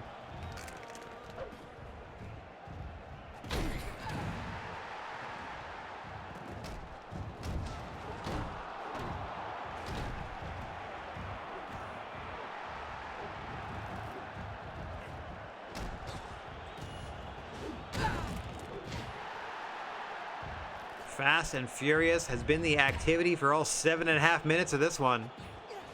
Still looking for our first of 3 eliminations. Still looking for all 3 eliminations. In this 4-way matchup. Last woman standing, the #1 contender to Awesome Kong's championship. Awesome Kong, your guest referee. There you see world champion Cody Rhodes.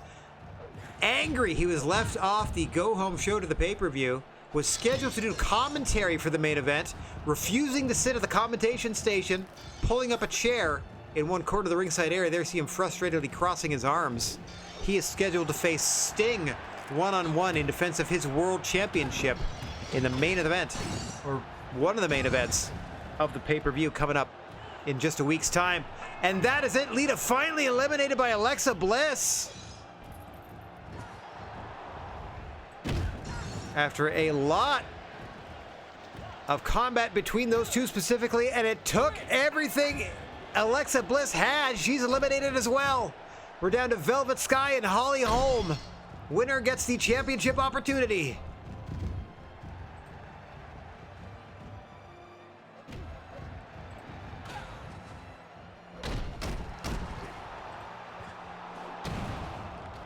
Bliss trying to argue with referee Awesome Kong. I don't know if Kong is in the mood to take any sort of lip from anyone, let alone Alexa Bliss. Small package now by Velvet Sky. Looking to become #1 contender. Bliss still in the ring. Awesome Kong asserting herself, trying to get rid of her. Holly Holm tapping to an ankle lock. But again, no submissions in this one.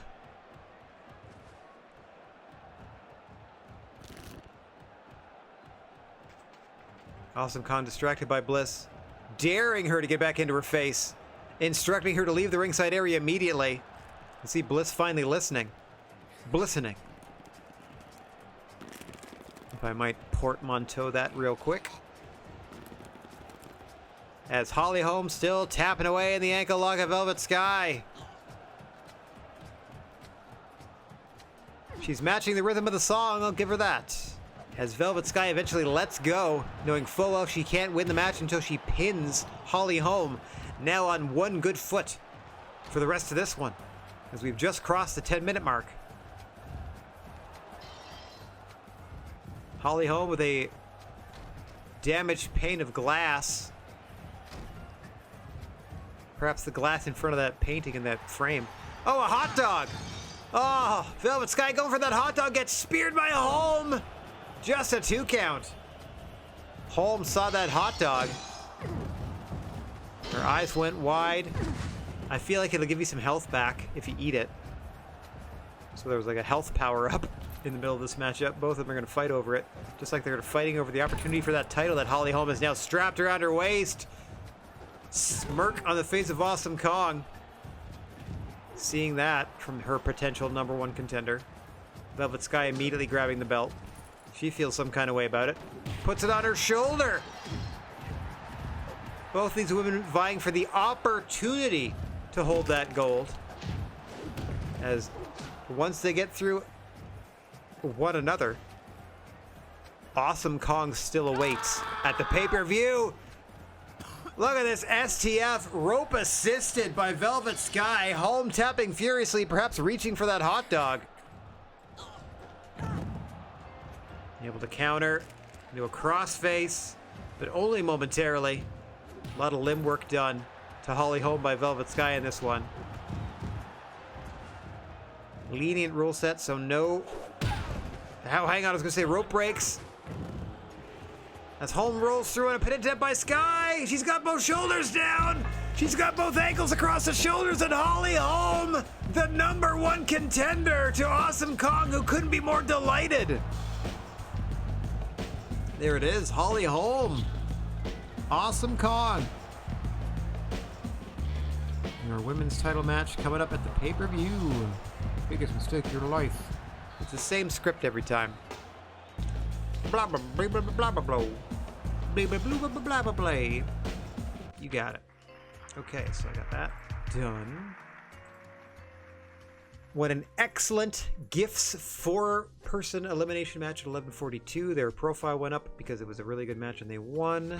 Alexa Bliss' status has not been affected. Lita's profile suffered because she lost. She was the first one out. Velvet Sky's skill went up. That's great. I like that. Strong Style Wrestling have fortified their following in Antarctica after setting a new attendance record of 8,973. Just under 9,000 people strong. Thanks! And now let's broadcast that to the world. We don't make a dime. This could cost us a lot of money.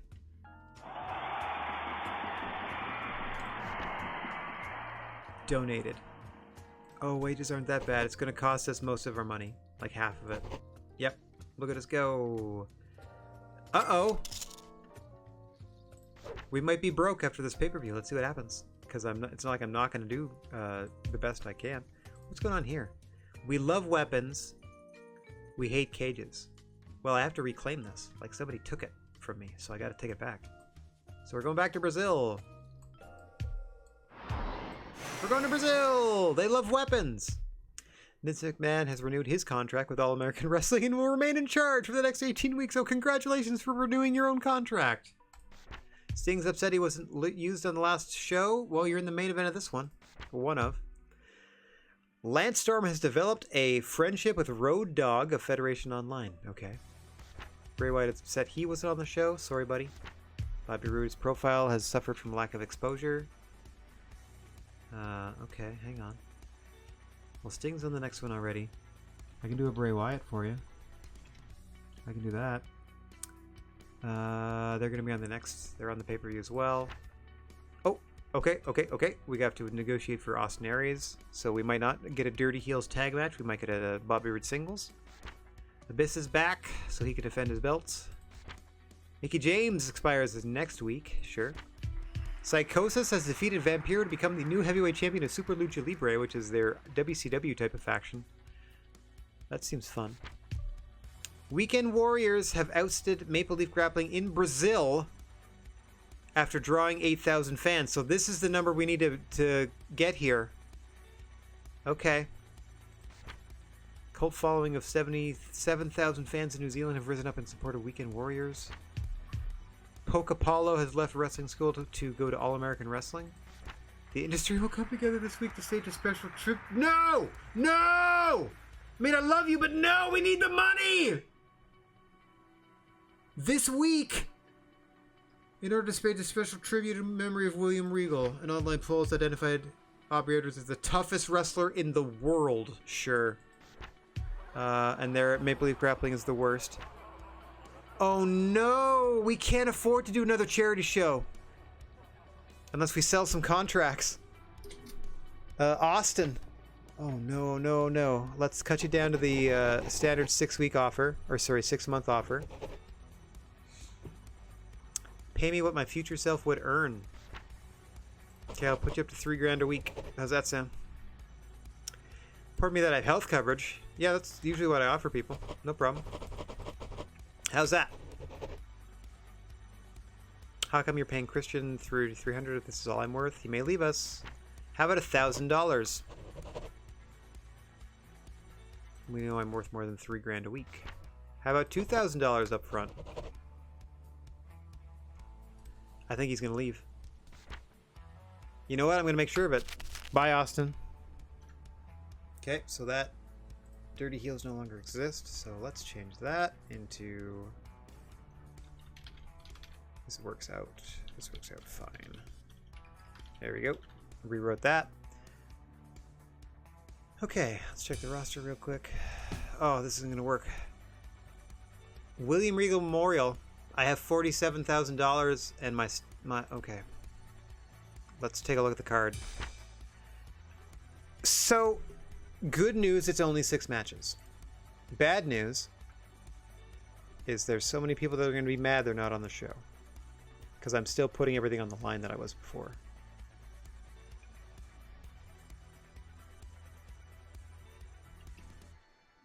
Why did I make the plans on a match card sequence? Huh?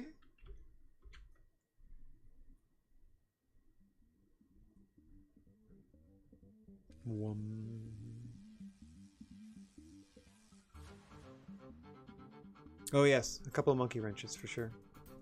Because this is supposed to be a pay-per-view, but now it's a William Regal Memorial show. I was hoping they would wait a couple weeks, because the Pac one, I think, was a couple of weeks after he died. Maybe not. This is just the worst timing, because if I don't do this right, number one, I have to make sure I draw at least 8,100 fans so that I take the territory back. But since it's a memorial show, I don't think I make any money. I think it's donated. Just like the tribute show I just did. So I might not be able to afford to do this show. Like, I only have 47 grand, and if you can take a look at my staff here, they cost me a lot more than that. I mean, Daniels is out for 4 weeks, but I did that on purpose because he's going to come back and not have a job. Hardy's still out. Boy, oh boy. Strong Style Wrestling falling apart in December of 2000. They really are the ECW of this universe. Okay, I got to figure something out quick. I'm looking at matches. I'm looking at matches. I'm going to give the Flock the tag week off then. We're not going to do that. I'm just going to do singles matches. 1, 2, 3, 4, 5. I got 5. I'm sorry, ladies. I'm only doing 1 women's match, it looks like. Oh, you know what? I'm going to do 2. Because of the, because of their, fire and desire, or whatever you want to call it, against each other. I'm going to do Alexa Bliss, Lita, as our opening contest. Boy, oh boy. Okay, charity show. Look at, is that Christian? Christian in his new Rainmaker attire. Amazing. Okay, this is actually going to be Alexa Bliss, Lita. So, Alexa Bliss, I believe, is a heel. And Lita. Standard rules, non-title, pin only. And then we put the weaponry in the ring so they're sure to use it. They love weapons. Actually, sorry, they love weapons in this place. So we'll go ahead and double the amount of weapons and put them all in the ring so they're sure to use it. They don't care about like promos or anything like that. So let's just get to the ring for this matchup. That's all I'm doing. Just try to put singles matches on. 6 of them. That comes to under 50 grand. Otherwise, we're toast. These charity shows, man, I appreciate them, but I would love to schedule them myself and not just have them happen to me, you know?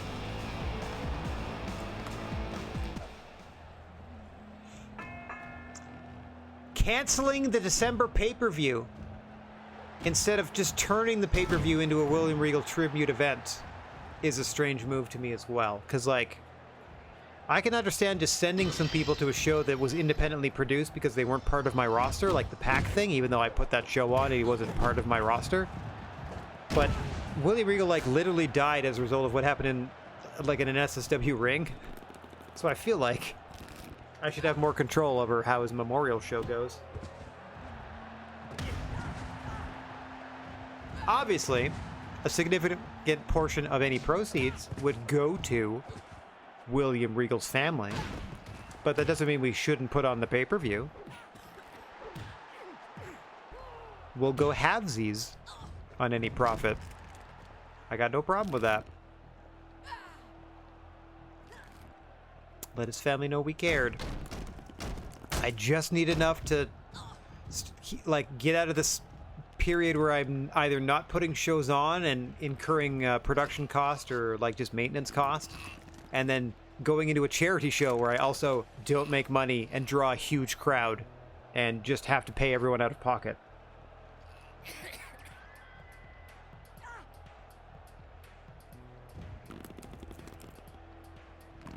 Who do we have? We have Bray Wyatt and Christian calling the action at the moment.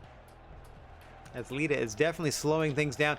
This is kind of how things went in that 4-way match between these two. They traded submission holds for a good long time, building their ire until finally Alexa Bliss was able to eliminate Lita first from that matchup.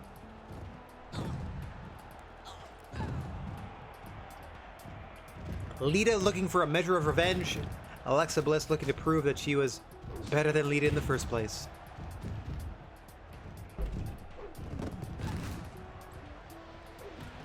Oh, what a kick to the face and counter by Lita there. Nice camera work there by the drone cam. Planting her face first. Into the cover goes Lita. 2, 3. That will do it. Lita with the win. Okay, suffered considerably after incurring a loss at a major event. You got it. And hers improved considerably. Okay. Kylie Barrier wants Great Sasuke as their manager. I'm going to say yes. I'm going to say yes. Great. Having the Great Sasuke at ringside will give my opponent someone else to spark off. Sure. Okay, now if you'll excuse me, I am going to be momentarily distracted. Boy, oh boy. By...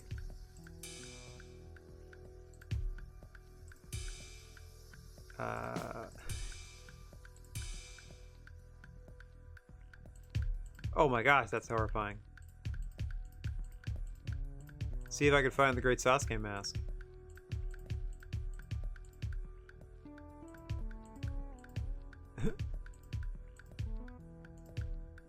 There we go. She just wears it as face paint. 17 of 41.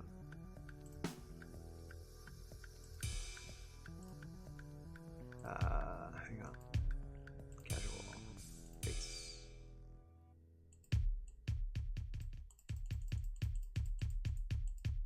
There we go.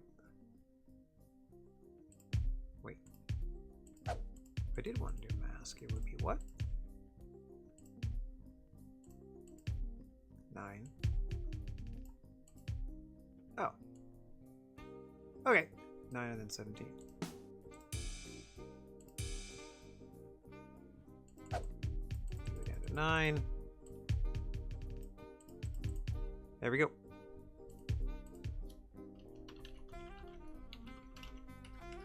All right, you're now the Great Barrier. Cha-ching. No problem.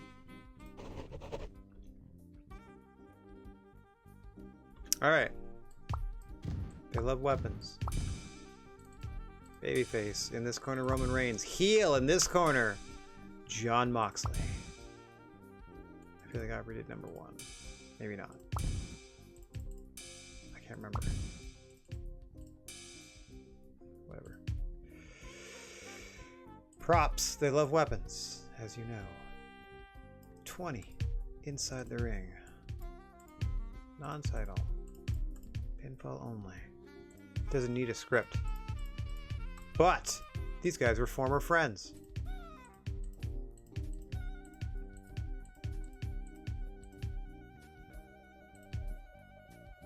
Nope. No. Not a friendship to the test. Mutual friend. New friend. No. On behalf of a friend, no.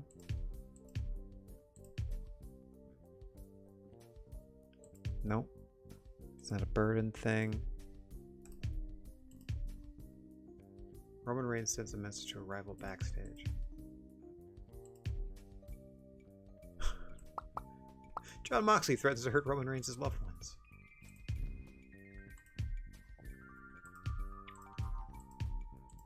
It's not that. Okay, I'm just gonna do the family thing, I guess. Hurt loved ones. Jon Moxley threats to hurt Roman Reigns' loved ones. Terrifying. Okay, that's all good. I legit can't remember who reffed the last match. Sorry, Aubrey, if it wasn't you. But, singles contest. At this charity show.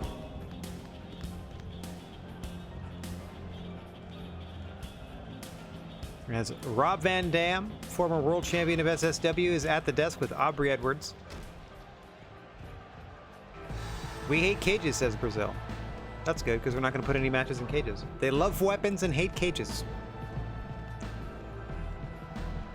This show could bankrupt us. I'm legit concerned, because even just booking singles matches, there's only a certain amount of money I should be paying for the talent. And, like, unless I get a cut of the whatever's going on here, we're toast. I don't have to hurt you at all so much as the people closest to you. Like Rikishi. Oh, okay. Going after the bloodline. Very rude. You'll be in bed right next to him, Jon Moxley. You're going to regret taking this to the next level. Ow! Pow! As Conrad Thompson throws a fire extinguisher at his calf.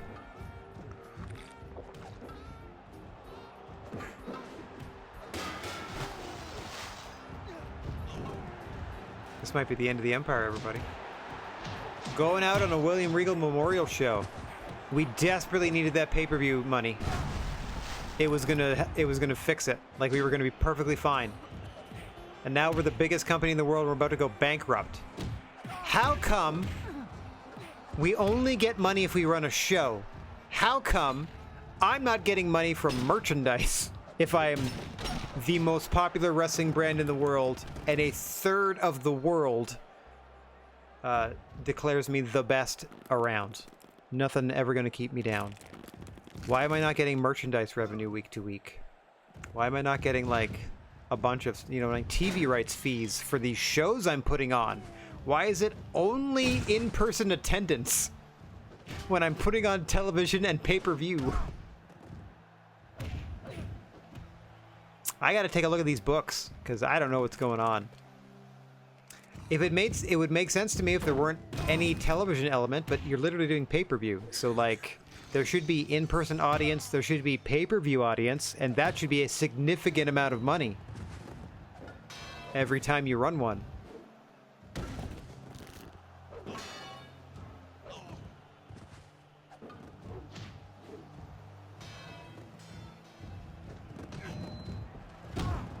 Roll-up gets a no count.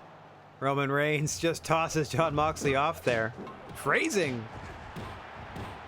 As both of these titans going toe-to-toe center of the ring. Is that a fishing line? Oh, pool cue. Or fishing line, a fishing rod. Either way, it wasn't. And a pool cue in the hands of Moxley as well.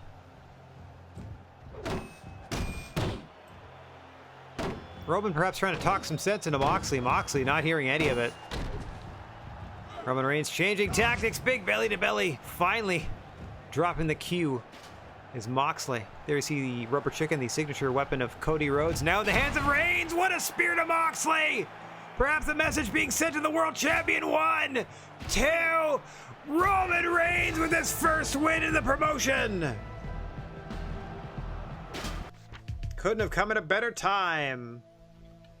At perhaps the promotion's final show. An impressive match in front of 5150. Profile suffered considerably. I'm sorry, spooky alien music is not what I'm after. It's called Rats. Yeah, this is more like it.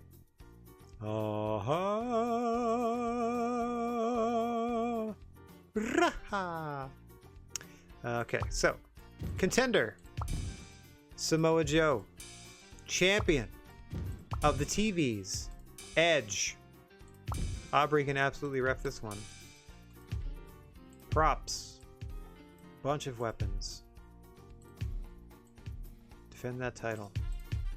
TV title on the line. I don't think we need a script for this. We're just gonna get to it. TV title match. Rules are good. Rules are good. We did the prop thing. We're all set. Samoa Joe challenging Edge for the television title. Let's go.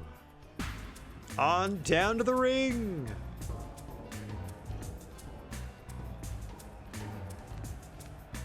Oh. Saraya at the commentation station on her own. Does that mean what I think it means? And Cody Rhodes has positioned himself elsewhere in the arena? Let's just... Oh my god. They grabbed the camera and I'm stuck on entrance mode. Hang on. I can't quite make out from here who that might be. I believe that might be Samantha Pantha. Yeah, it's Samantha Pantha. Pulling up a table elsewhere. As we are underway here. Refusing to sit next to Saraya is Samantha Panther. So let me... I'm just making a note just in case my promotion exists next week.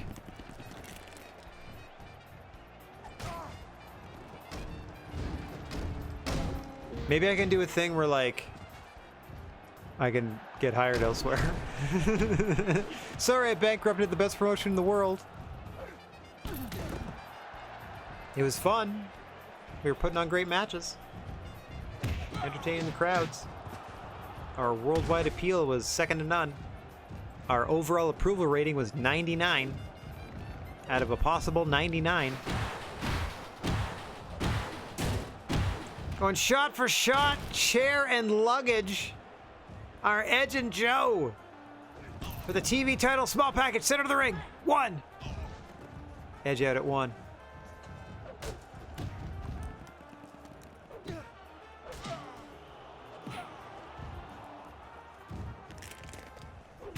I mean, I do my best to book things with headcanon in mind, like try to build off of what I've been doing before.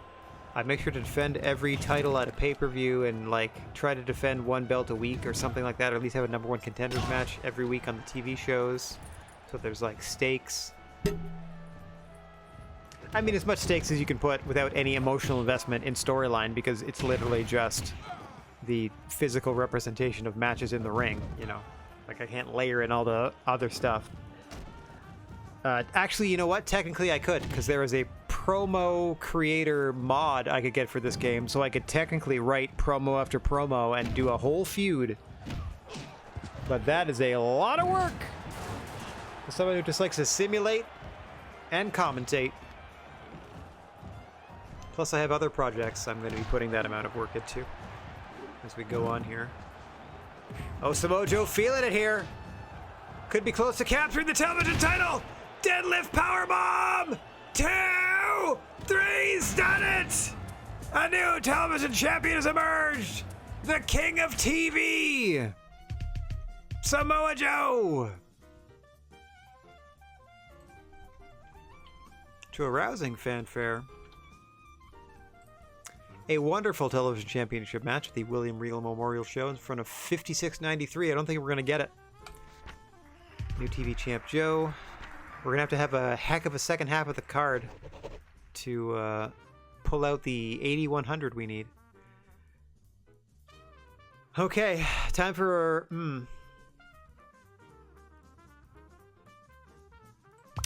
Okay, this one's kind of up in the air. I was going to do a rematch. I was going to do a rematch.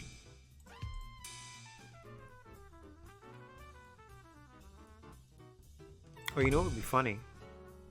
Yeah.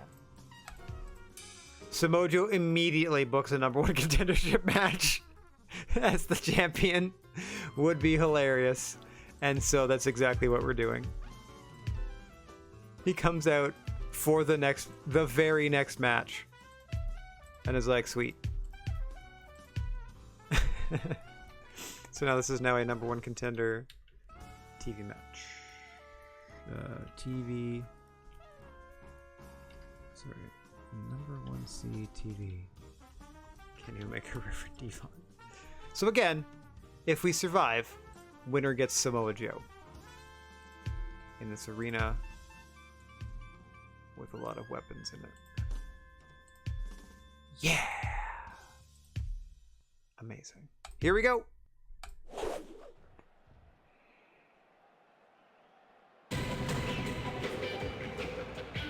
Kenny Omega suffered a embarrassing upset loss to Reverend Devon just last week.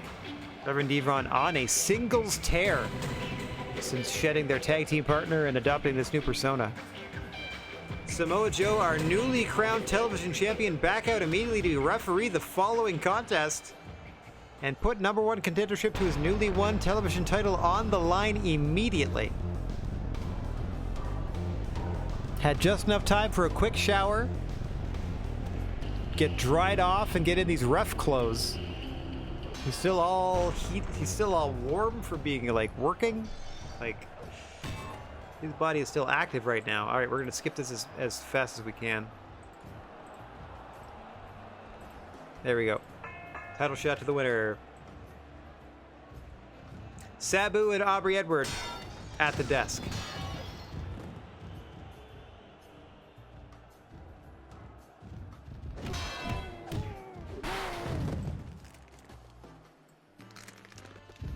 I should do a unification match where, like, I'll do a world title match and then have the TV champ be like, winner gets to fight for my belt, or vice versa. Do a TV title match and have the world champion, the referee, being like, all right, winner of this gets to fight for my belt.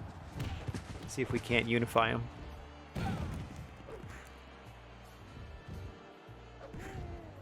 I feel like Cody would want to do that. Like my heel Cody would, you know. Assuming he wins, got a big challenge, and Sting ahead of him does Cody Rhodes, the SSW World Champion. Cody Rhodes putting the belt on the line against Sting in the main event of the William Regal Memorial Show, still to come. It's the highlight of the afternoon.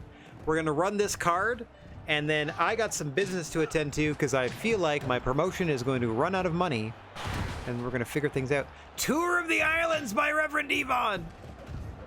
Or, you know, if he was spinning the right way. That was just a regular rotational power slam with only one arm. Still impressive. As Reverend Devon once again dominating Kenny Omega in a matchup. It's just getting worse for Kenny from here. Reverend Devon scrambling. Kenny now looking to get a bit of a break for himself to slow things down with a submission maneuver. Devon constantly in motion, trying to escape this thing. Just found another gear as a singles competitor in this last month or two as Reverend Devon. Perhaps it was his rededication to his faith that has provided the missing element to his fight game. Oh God, camel clutch now by Kenny Omega. Like we said, trying to fight back into this thing that has been mostly Reverend Devon. Look at the look on the face of Devon, shouting a sermon into the ears or at the back of the head of Kenny Omega as the fight continues.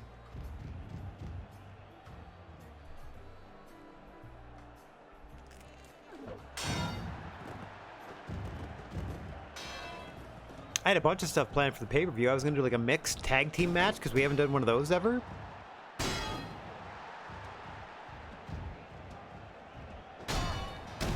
Oh, you know what? Here's what I'm going to do first. I got a plan. All right, we'll talk about it after this matchup. Again, this is if we're going out. I don't know though. Again, I need to know if the company can even exist after this. Our most dominant champion has been Awesome Kong. She should get the first shot to become television champion after this whole Kenny Omega, Reverend Devon, Samoa Joe thing resolves itself. And then the winner of that should challenge the world title holder to try to unify all the belts. All the belts.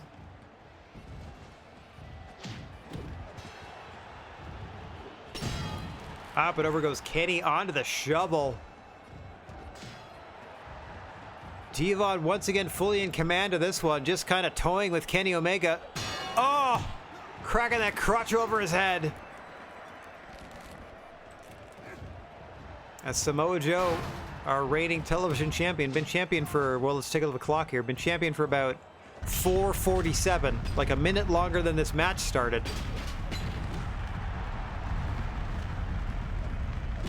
Flaming briefcase. No good.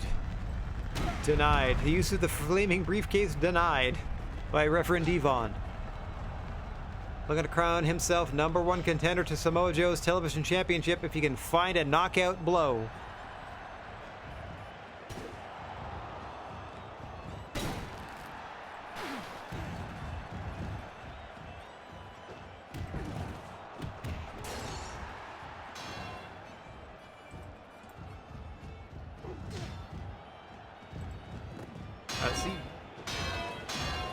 Alright, Tex, I don't exactly know how I can delete that, but I'll give it a shot.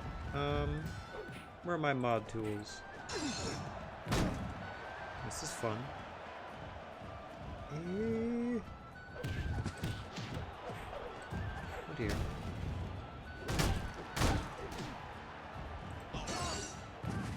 Show moderation actions. Yeah, that'd be cool. Do that. Oh, there we go. Whoa, look at all this!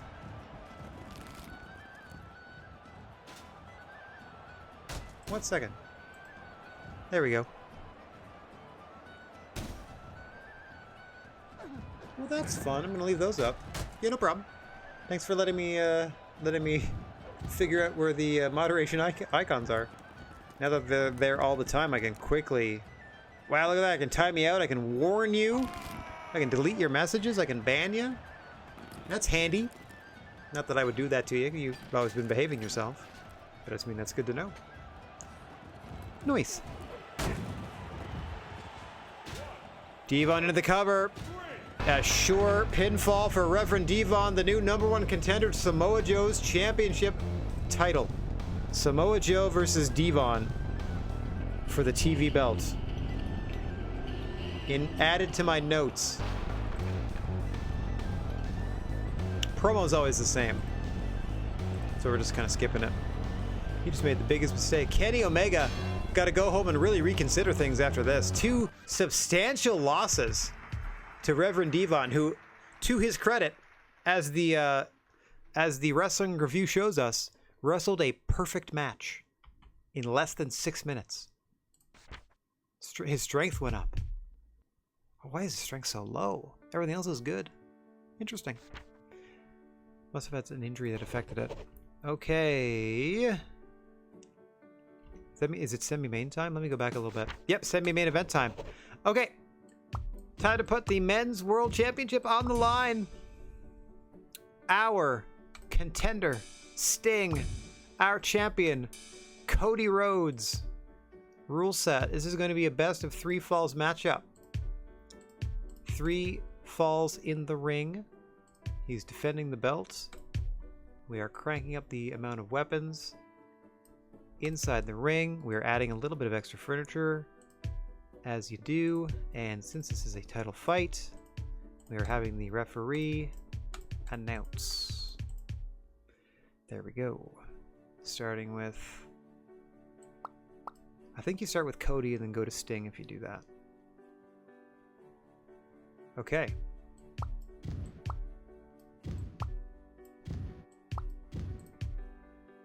Okay. I think that also means that Cody comes out first, but I'm not sure. Best 2 to 3 falls for the world title. Men's edition. The women's world title will be main eventing shortly. I mean, after this one, I should say. You know. World champion Cody Rhodes making his way to the ring. Oh, I mean, he should have come out second. Never mind. I keep forgetting whether Sting or Cody was the champion. Because RVD won that 6-man match to crown a new champ after AJ left, and then Cody Rhodes beat RVD at the pay-per-view. This is actually Cody Rhodes' first major appearance and title defense since winning the belt. Sting had to win an elimination match to become a #1 contender.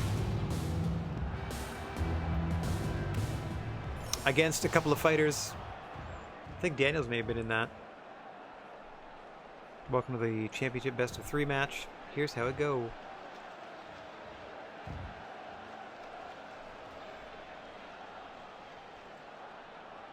Let me first to introduce the champion. Yeah, I did that in the wrong order. That's okay. And then his challenger Sting. We did the champion first. Who's holding dynamite? I'm your referee. Let's get to it. 2 to 3 falls. No disqualification. Furniture and weapons abound.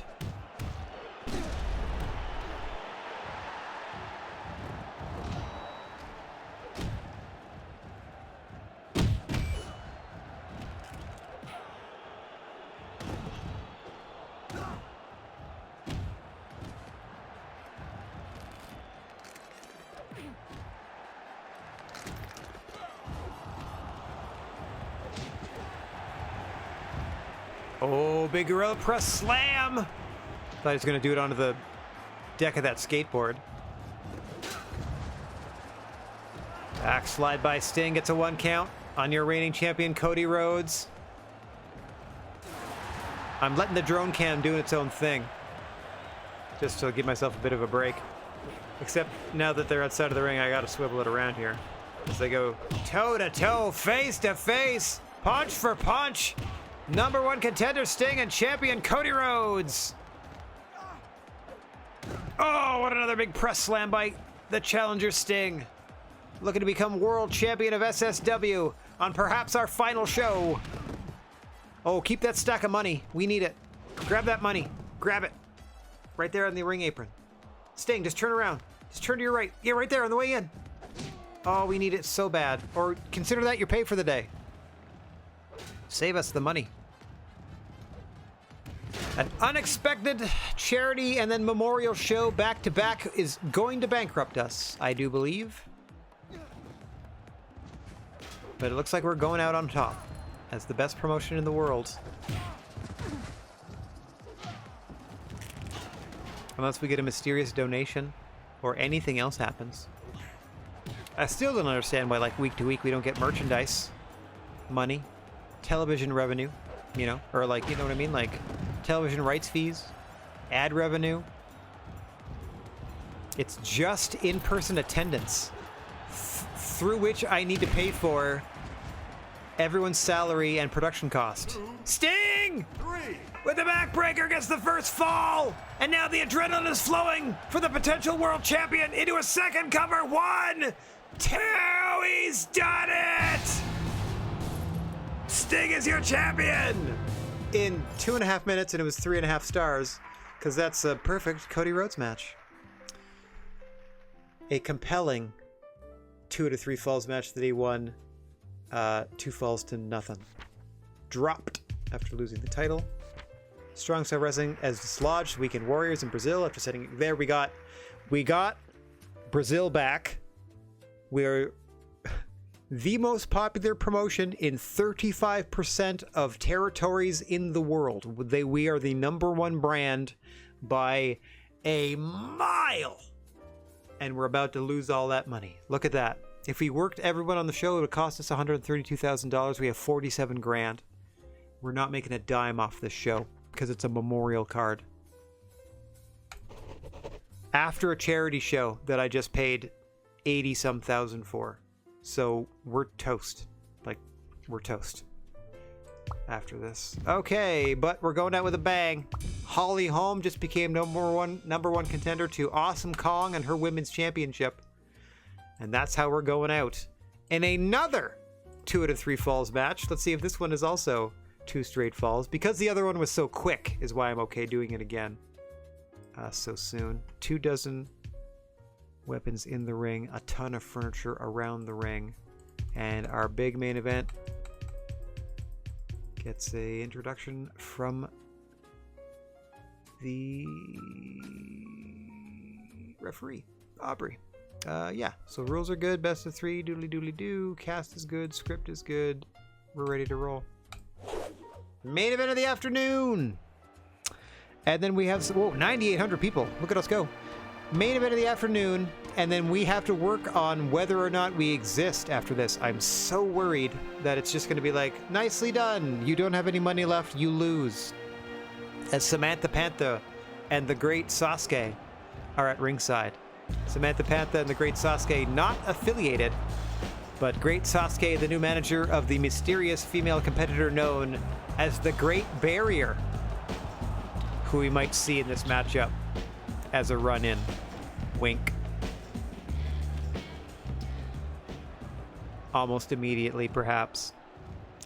Ladies and gentlemen, I'm just gonna skip this because it's, you know, it's just a little hoopla. Whoop, hang on.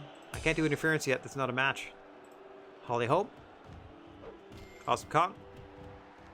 I'm Aubrey Edwards. Let's go. Now I can do interference. Okay, so as soon as somebody gets a fall, I'm gonna have the Great Barrier come to the ring, since her manager, Great Sasuke, is already at ringside. Holly Holm taking things to the canvas early. Smart strategy against Kong. The MMA-trained Holly Holm will probably be looking to ground and pound on Awesome Kong to try to counter her power. Awesome Kong, of course, is just going to use her utter domination to retain that title. The championship she has held for a long time here in SSW. For most of the duration of my time here in booking mode, it's been Awesome Kong ruling the roost. See what she can do against contender Holly Holm here in a best 2 out of 3 falls situation. We saw Sting gain the world title in the previous 2 out of 3 falls match. 2 falls to 0 in near record time. Oh, brainbuster to Kong. Nicely done by Holm. Oof, I don't think you want to trade blows with Awesome Kong, though. Holly Holm, like we said, MMA trained. known for her strikes.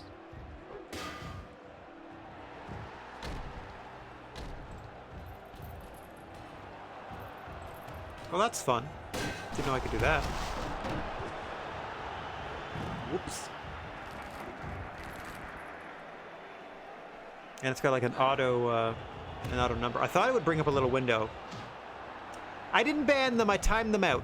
Yeah, all the Pretzel Rocks things just disappeared. I clicked on the timeout button because I wanted to see what it would do. Like I was expecting it to pop up a little window and ask me for a number of seconds or something like that. But it just, by default apparently, timed out Pretzel Rocks for 10 minutes. So, nothing too bad. Just the list of songs won't get added to until probably the end of the stream. But that's okay. Just checking stuff out here now that I can look at all my moderator actions. That's going to make things a lot handier since I don't really have a full-time moderator. I don't have a full-time moderator, full stop. So I'll be able to more quickly take care of those things myself.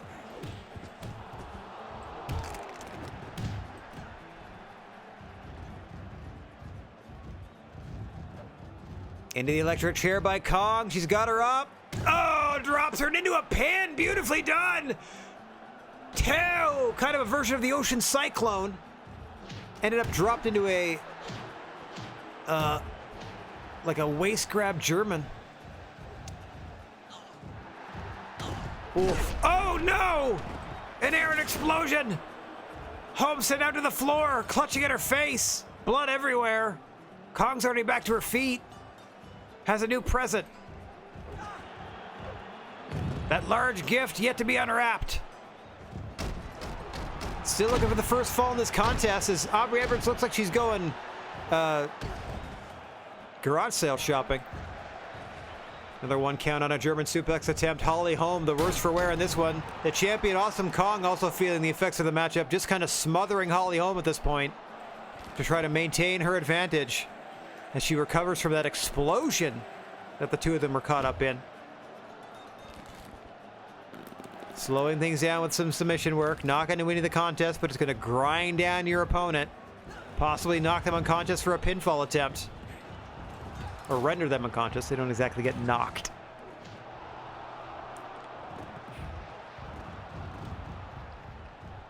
Best 2 out of 3 falls.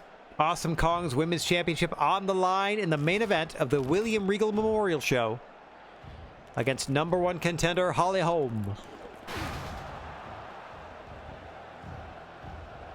Looking dazed in the ring now. Kong got a shovel. We're going to bury the last of the women's roster here.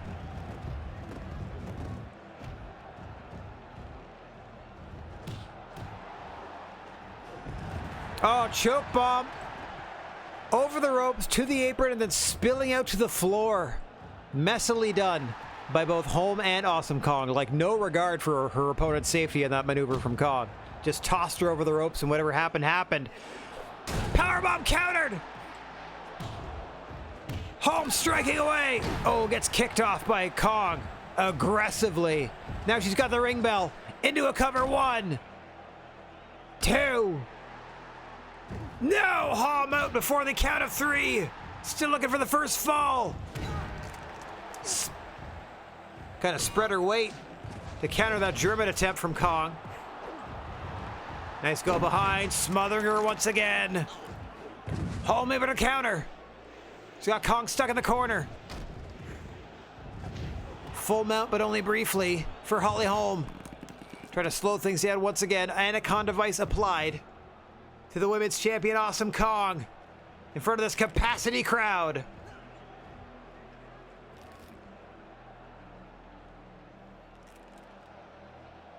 Here in beautiful Brazil for this William Regal Memorial Show. Holm getting her wits about her and sapping the strength of the women's champion Kong, trying to level the playing field. So far, anyone's contest. No falls have been rendered in this 3-fall contest. Championship up for grabs. There you see it outside the ring. That skateboard looks huge because it's still balanced on the apron, so it's not on the ground yet. There's no way a skateboard would be able to balance that way, but that's fine. Physics work differently in SSW. They always have. This is a known quantity. Hang on. Oh, into the electric chair. Just tossed her backwards, did Kong. Holly Holm with the adrenaline flowing. Kong countering into an armbar, but she's got to let go. Holmes rolls out. Jockeying for position. Looking for that all-important first fall. Into an STF. Trying to tap out the champion. A symbolic victory. As it happens, Kong is tapping. We've never seen this. It's not going to win Holly Holm a fall, though. She's trying to choke Kong out and then pin her to go up 1 fall to none. Kong is able to survive, and she's got a chair. Wailing away on Holm. What a main event this afternoon. Holly Holm and Awesome Kong for the women's title.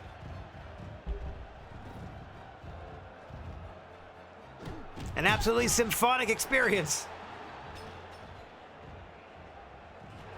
A symphony of violence before your very eyes. Into the giant swing goes Kong. Holmes counters. Or Holmes has countered. Holm has countered. It's difficult to leave that S off just because you expect it. Holm versus Holmes. Anyway.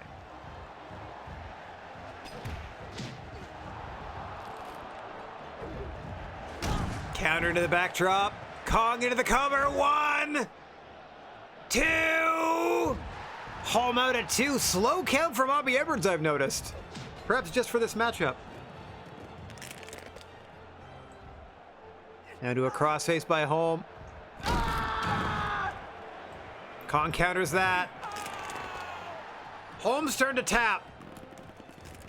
All for naught.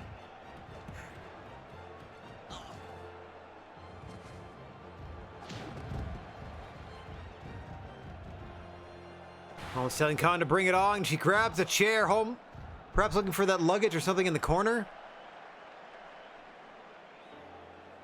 Both women now taking a bit of a breather. And then right back to the fight. What a roll-up by Kong. Countered by Holm. 1, 2, 3. Holly Holm up 1 fall to none. And here comes the Great Barrier. Probably under T.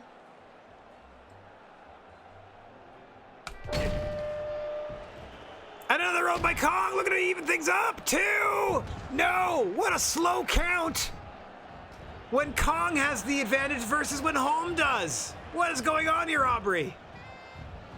Great Barrier out now. The new protege of the great Sasuke. Who could she possibly be under that mask?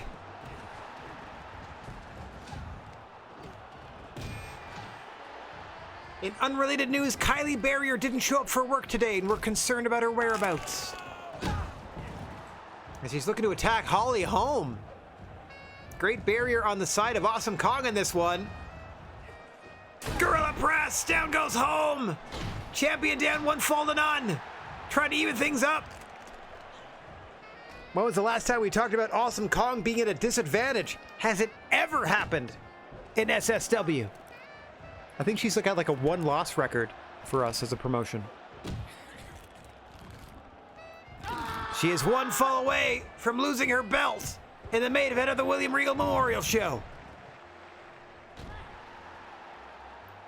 Oh my gosh, is that ever a slow count from Aubrey? Electric chair by Kong, countered by Holmes, but countered again by Kong. 1, 2, oh my God, Aubrey. What is going on? I smell shenanigans. Into another crossface.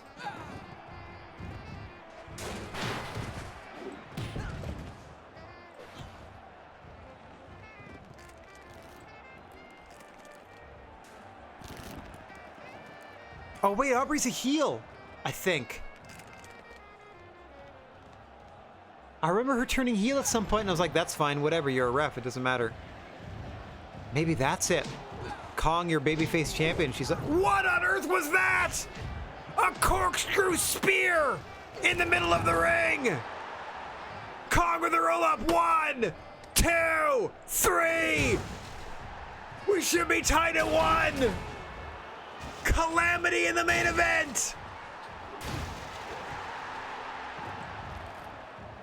Kong fighting for the glory of the Women's Championship and the pride of strong style wrestling.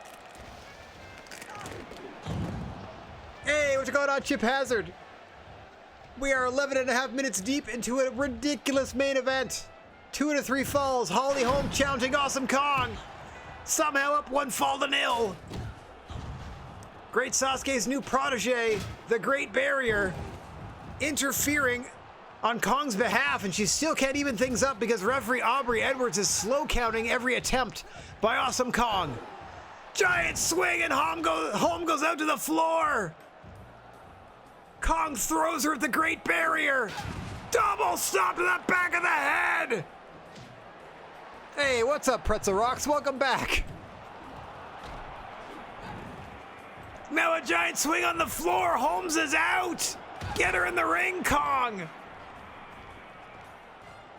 Barrier's still technically an opponent of Holly Holm. That's why she's so nervous. Holly Holm with a crown over her head because she's winning this 1 fall to 0.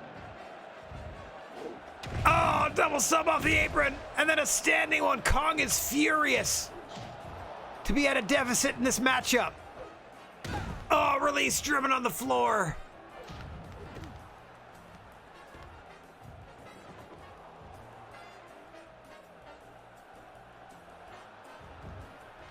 Well, that's fair. So I am assuming then that you just saw the new Deadpool movie. No spoilers, please, but I appreciate the spoiler-free review. A little too immature for your taste. Different strokes for different folks. Nothing wrong with that. I'm personally not in like... No, I gotcha. I was just like, I gotta say that, I appreciate that you didn't. I also mentioned that too. I appreciate the spoiler-free review. Okay, trailers and stuff? Okay, let's keep bum on that too. I feel like the trailers, them hitting the internet like in a couple of days, that's probably okay, but like we're barely in the opening weekend for this Deadpool movie. Like, let's let it breathe a little bit. Why sap people of the opportunity for joy? You know what I mean? But I'm not actually in that big of a hurry to go out and see it. Like, the first 2 Deadpool movies were okay. I'm not too keen on Deadpool as a character. I'm not too keen on Ryan Reynolds as an actor. I'm also not really keen on Wolverine as a character anymore. It used to be when I was very little, like 10. Like when I first got into Marvel Comics, he was my introductory character. Hang on! Kong can even things up! Look how slow Aubrey's counting!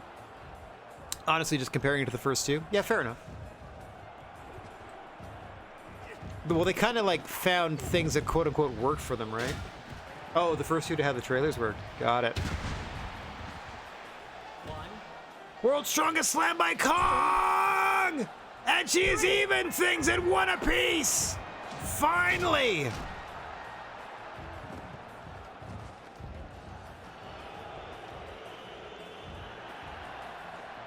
Oh, you saw the... Oh, sorry, you didn't see the movie, you just saw the trailers. Okay, I thought you were coming from a screening or something. Yeah, the immaturity's there for like the trailer jokes and stuff, but there's some heart behind it all. Like, it's not...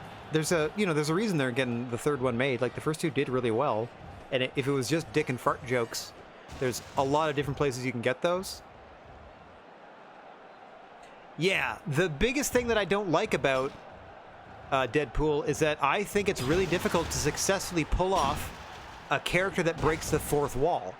And I don't think it's very successful in the Deadpool films. Like, it just angers me. Like, nope, stop trying to engage with me, the audience, and just participate in the story you're telling. It just drives me nuts. Sometimes it can be effective, like your Ferris Bueller's Day Off, famously, has some good scenes for that. I don't think it worked particularly well in She-Hulk, but that was the least of that show's problems. I don't know why it was so mean.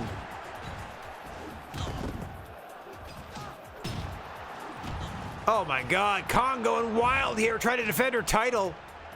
In the main event of perhaps the final show in SSW's existence, as it is a William Regal memorial show. They died unexpectedly as a result of their injuries in the last matchup they were in. Wait a minute, Hollyholm has done it! Hollyholm has done it!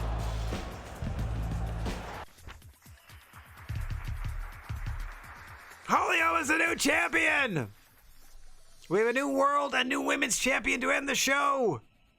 And perhaps end the promotion. Because again, okay, so last week in this wrestling universe, we did a television show that was a charity show that cost us a pretty penny, during which I did a Loser Leaves Town match between Christopher Daniels and William Regal.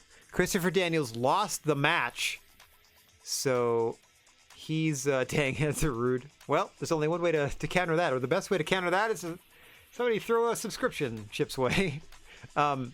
Anyway, so this match between Christopher Daniels and William Regal that we had last week, it was a Loser Leaves Town match because they were two guys that, like, their contracts were going to be expiring in like 5 weeks anyway, so I figured, all right, let's just do that. And then, oh, I appreciate you, Chip. Daniels lost the match. Regal won the match, but due to injuries suffered during the match, passed away backstage. So that's why we're now doing a William Regal memorial show. Yeah, Regal really left the company. Daniels is technically sitting out the rest of his contract. What that meant was we're immediately into the William Regal memorial show, which means I'm pretty sure we're not going to make money on this show, and if that's the case, we're about to be bankrupt. Here we go. I do not have Eugene. I don't think I'll be supporting Eugene in any of his wrestling endeavors or otherwise. It would be funny because it would make sense in a William Regal memorial show. Or if I could have gotten like Tajiri, would have been a good pick too. Awesome Kong's status finally dropped a little bit for losing the title after so long. And we got 10,000 people in Brazil. Take that. 10,000 people. I don't get a dime. I'm so sad. Well, enjoy. That was the last SSW show as far as I know. Yep. Yes. Yes, please. We are the best show on Earth. We are the #1 promotion in the world. We cannot get... Oh, we can. We can only go up to 99 in terms of overall quality. It's all we can do is go up to just 99. We've only dipped to 98. We have a reach of like 30-something% of the world, and we're about to be told that because we don't specifically sell enough in-person tickets, that we're toast. We don't get any merchandise revenue. We don't get any revenue for having our shows on TV, or the fact that we even run pay-per-views. We don't get any pay-per-view revenue.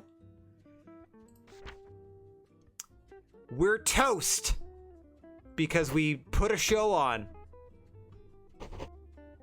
No, I didn't make it to 2001. Well, we'll see. Maybe I get annual monies or something. We'll find out what happens. This is uncharted territory. How can I buy them out? I don't have any money. What am I buying them out with? Edge's contract is done next week. John Moxley's is done now. Christian's is done next week. See, this is what I did. I booked everyone for 6 months, so now everything's coming due. Contract expired. Contract expired. Sarayo's upset she was left out. Samantha Panther is friends with Shinya Hashimoto. Maple Leaf Grappling went to Russia. Dolph Ziggler defeated Psycho Sid as the new Universal Champion of Federation Online. Low-Key has left wrestling school to go to Federation Online.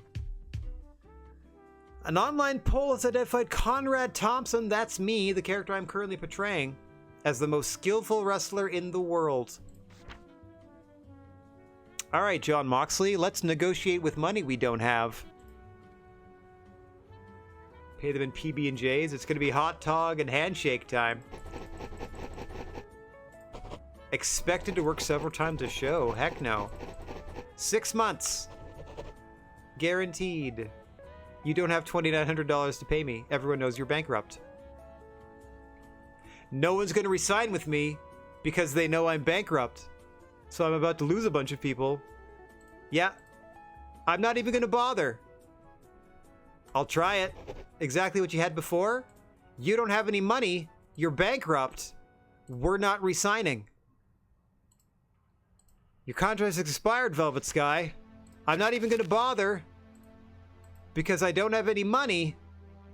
We're done.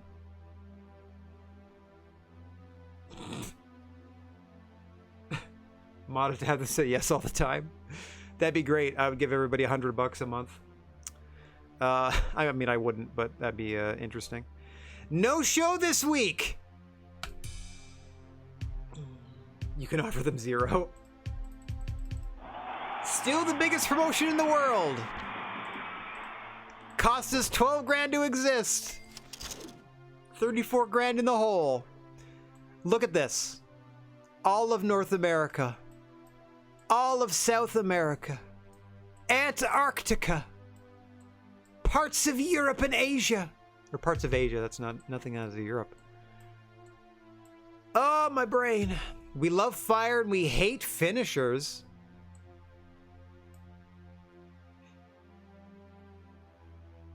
To be fair, it's good if you want a universe style mode. Yeah, you just want people on your roster doing stuff.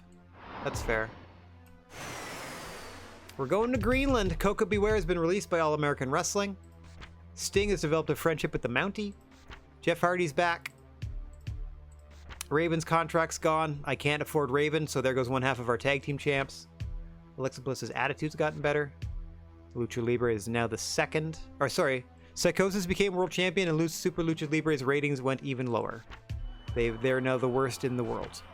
We can't re-sign Edge, who's our television was our television champion, and they're done because we're broke. I can't. I don't have any money for you. What's up, Matt Hardy? Never have I seen such good stats without cheating. Wait, you mean like the position that I got in the world and stuff like that? No one has ever done that well? Are you serious? I can't rehire these people. I just don't understand why we don't have so many revenue streams that we should have. Like, I'm not making any merchandise money. I'm not making any money other than literally the people in the seats in the arena. Like, that is one revenue stream for a professional wrestling organization. And the only one in this game, but I need to consider all of the other... Yeah, or to schedule the memorial show. Not that I've seen, I've been watching Empire streams 3 years going, really? Well, I'm at least happy that I got as high as I did before it all came crashing down. But it takes into account every expense associated with putting on television wrestling and pay-per-view wrestling, etc., right? Every expense. But it doesn't give me all of my revenue streams. It just gives me in person. It's so strange. They could easily do, based on the popularity of your top 5 wrestlers, you made X amount of merchandise sales or something like that. They could easily do that. Or based on the amount of people in the live setting, that translated into X amount of pay-per-view buys at certain amount of money per buy that don't cost me anything because I'm already paying for the production of putting on the show. Huge success, but at what cost my money? Yeah, but like, how am I supposed to manage the resources if like there's all of these ways they're taking money away and there's one way they're putting money back in? I'm gonna say do your worst. The rest of the roster is now about to fight. Backstage. I think I also have to fight. I do. There's not a lot of people on my team, I don't think. Maybe. Okay, hang on. Literally fighting for their jobs now. Yeah. I don't know the buttons. So, give me 1 second while I tab over and find the controls. I do this every time I need to play it, because I don't really play this game. Controls. Wait, can I do this? Can I do this? It's one of those games, I think, where I need to have the controller on before I load the game up. These are not the controls for anything other than a controller. I need the keyboard controls. Nope, that's again not the controls. Yeah, we're in the fall right now. Well, it's kind of accurate because I've been saying that Strong Style Wrestling is the ECW of this era, and they fell apart in December of 2000, and so did mine. Okay. Keyboard controls. Okay. ASZX. Spacebar to pin. I don't think that's a thing, though. Shift to switch focus. Okay. Okay.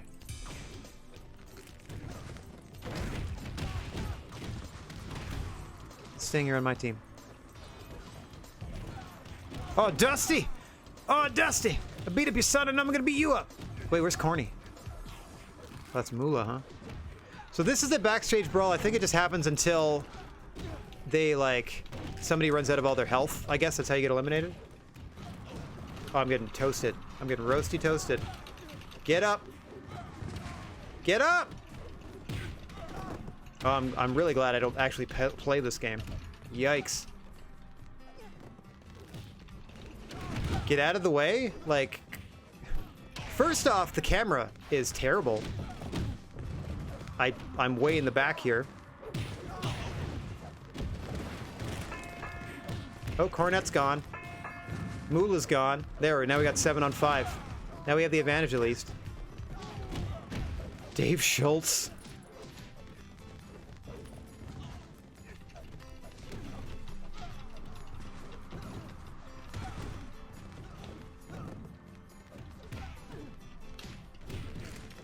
Take that.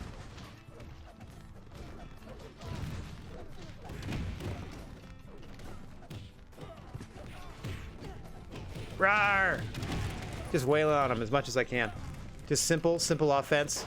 The camera's not even going to follow me. I'm Conrad Thompson.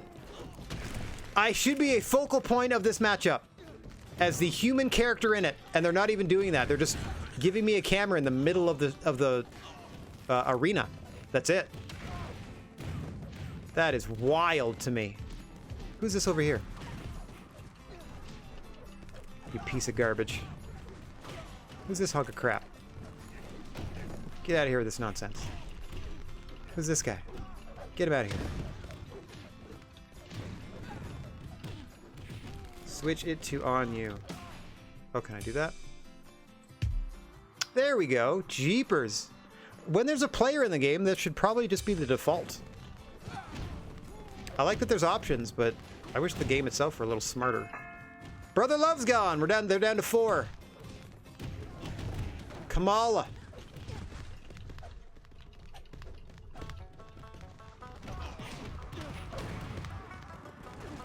How did that turn into just an Irish whip? Dave Schultz gone. They're down to 3. All of mine are still here. Kamala's gone. Down to 2. Rhodes is gone. Down to 1.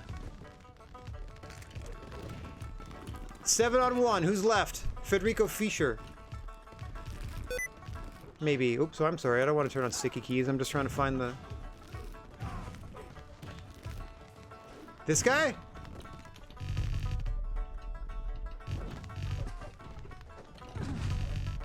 Why? Why do you keep going to Ares? There we win. Oh, I guess there's somebody over there. Woo! I know one guy made this, and I applaud them for it most of the time. But at the same time, they seem like basic things that you should do. Like, oh, there's somebody in the match. I might want to change the camera so it follows the person in the match. That seems like a simple if-then. I don't care about what happened to them. I don't care what happened to them. Damaged reputation, thank you. Not been affected, great. Raise the profile. We can now go ahead and do our show with no money and barely any style. Oh my god. Well, we've made it with our depleted roster. Huh. Abyss has no partner, but he is one half of the tag team champions. I have an idea for that immediately.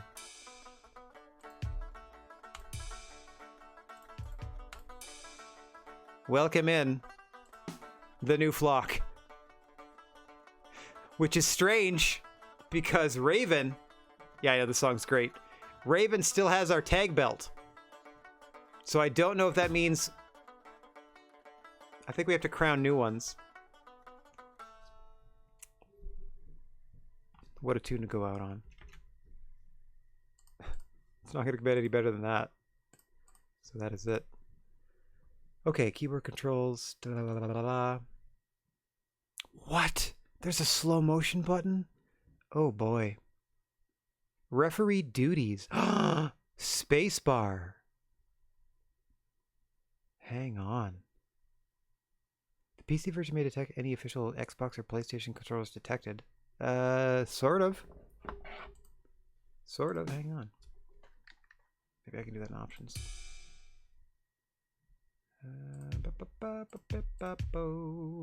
What is this? Oh, I can change the era. Aging on. Interesting. It is set on very difficult as well. Just because I thought that would like make the not the booking mode more difficult, but of the just the matches themselves. I thought maybe it would improve the quote unquote quality of them or whatever. But that is going to do it for today. Join us next week when we discover the fate of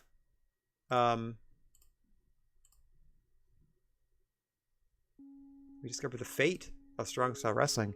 We have to now pull ourselves back out of the red by the end of January. That's my goal. I'm hoping to do 2 weeks of television and then a blockbuster pay-per-view that gets us right back where we need to be. We've had significant roster losses that we need to recoup from. But the people that we still have under our care, we're going to feature more. That's all that means. We're going to shuffle some things up. Some tag teams may need to form or break up or whatever need happen. But man, what an eventful afternoon. And thank you very much for being part of it. I'd like to thank Major Chip Hazard and Tex Ernie for hanging out for today. Hope you all have a great day. I am back on the air next Monday afternoon at 2 p.m. Eastern Time as we putter our way toward the end of Starfield. I am currently grinding up my ability to, or I'm grinding up ship-to-ship combat and destroying pirate ships and the like to unlock the ability to fly every starship available in the game so that I can then take one of the beefier, more complex ships to the outer reaches for the later stages of the main storyline. But that is Monday's fun. Until such time, please enjoy your weekend. Have yourself a great one on me. Thank you very much for spending the time with me you did. Wishing everybody out there chill vibes and clear skies.